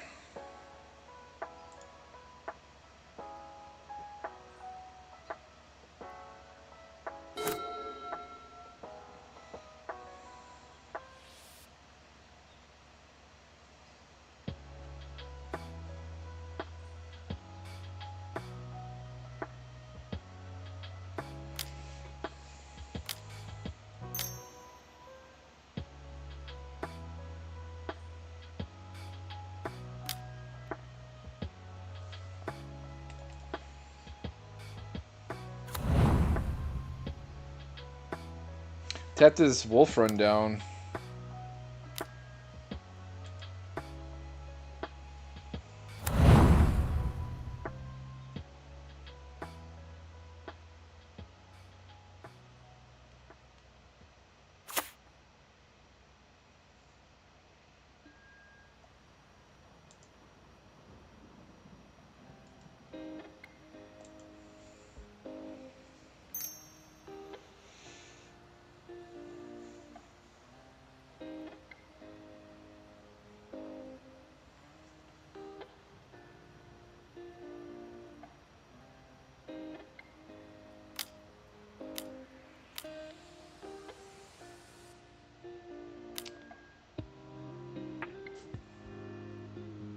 What did he do? This is an activated ability. Is this like a discard ability?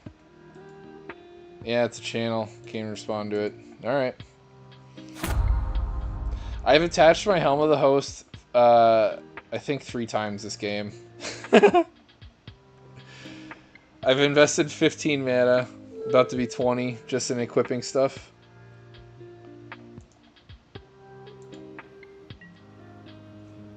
I will block this shit out of that.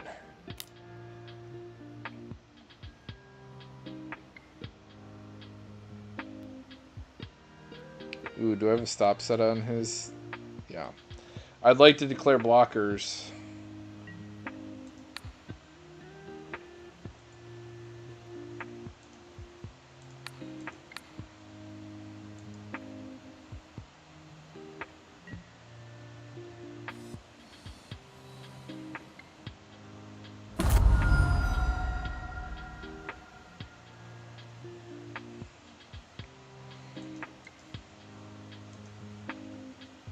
It had to be done because I'm worried about this Wolf Run and him getting in enough damage to mess me up.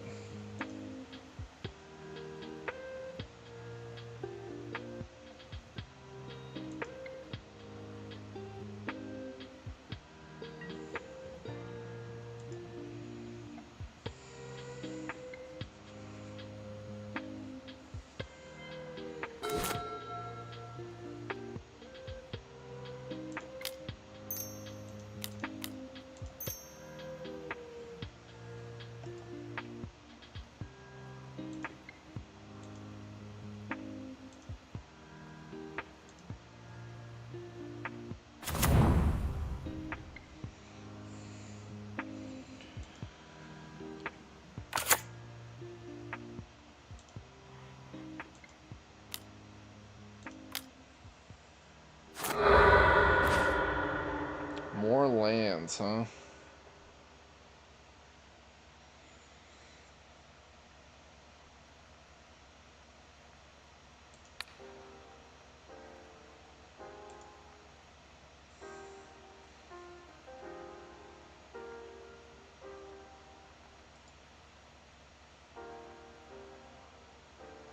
I kind of want the vigilance.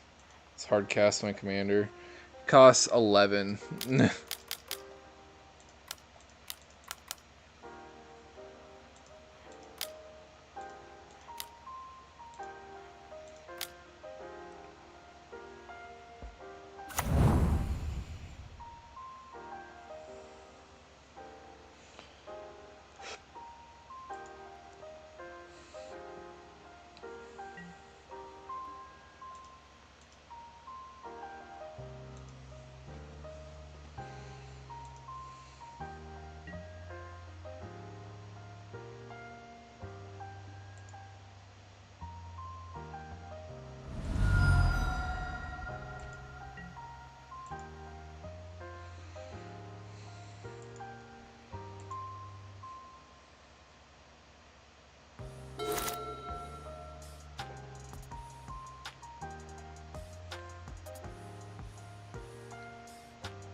Oh, yeah.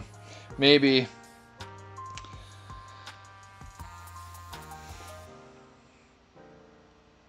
I guess me playing around a combat trick wasn't really worthy. Um, of the concern.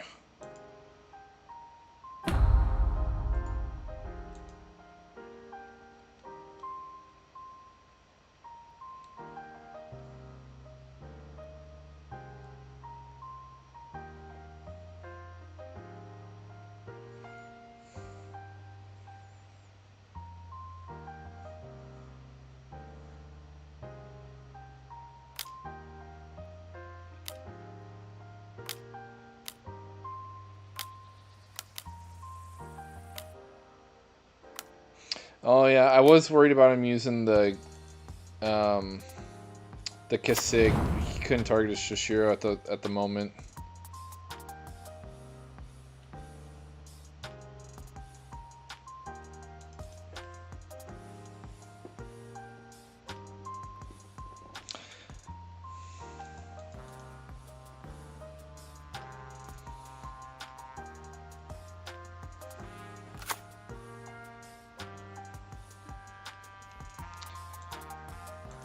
I will kill the snake though to deny him future cards.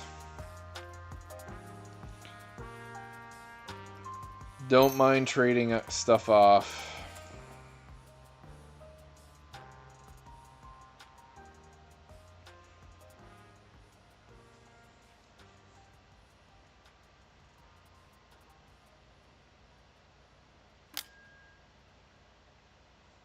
Interesting that he chose the Cobra over the Frostfang.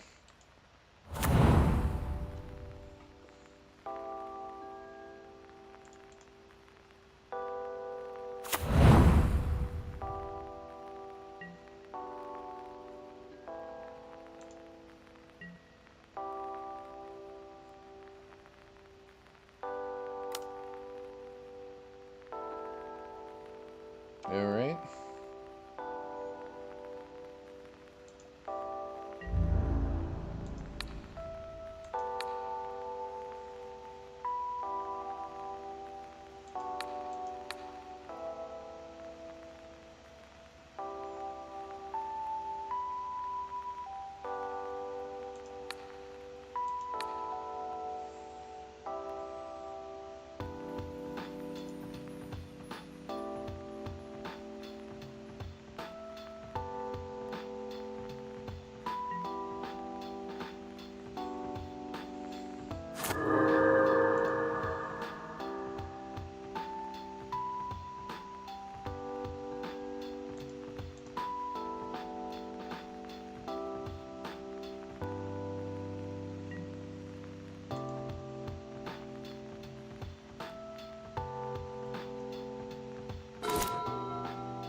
Hmm.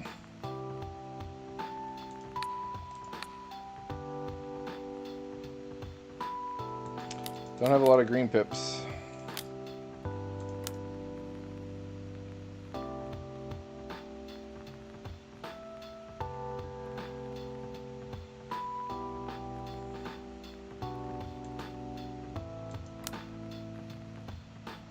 Actually, let's play Nezahal instead. I could play both, I think. I got so much mana.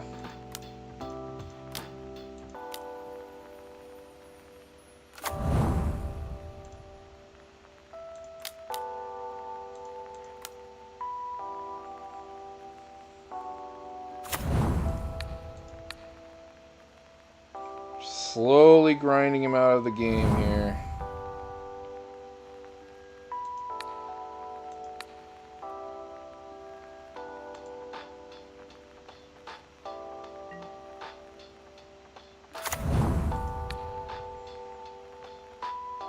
Ooh, I get my Field Marshal back? Don't mind if I do.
Finally we got there. Oh my goodness. That was a long game. 2 for 3 tonight. I was 3 for 3 last week, so 5 out of my last 6 games have been phenomenal. Been a great crowd tonight. I hope you enjoyed, even though you weren't here for too long. You got to see a good chunk of that final game. Let's see. I think with that, I'll wish you a good night. Everyone take care now. Bye.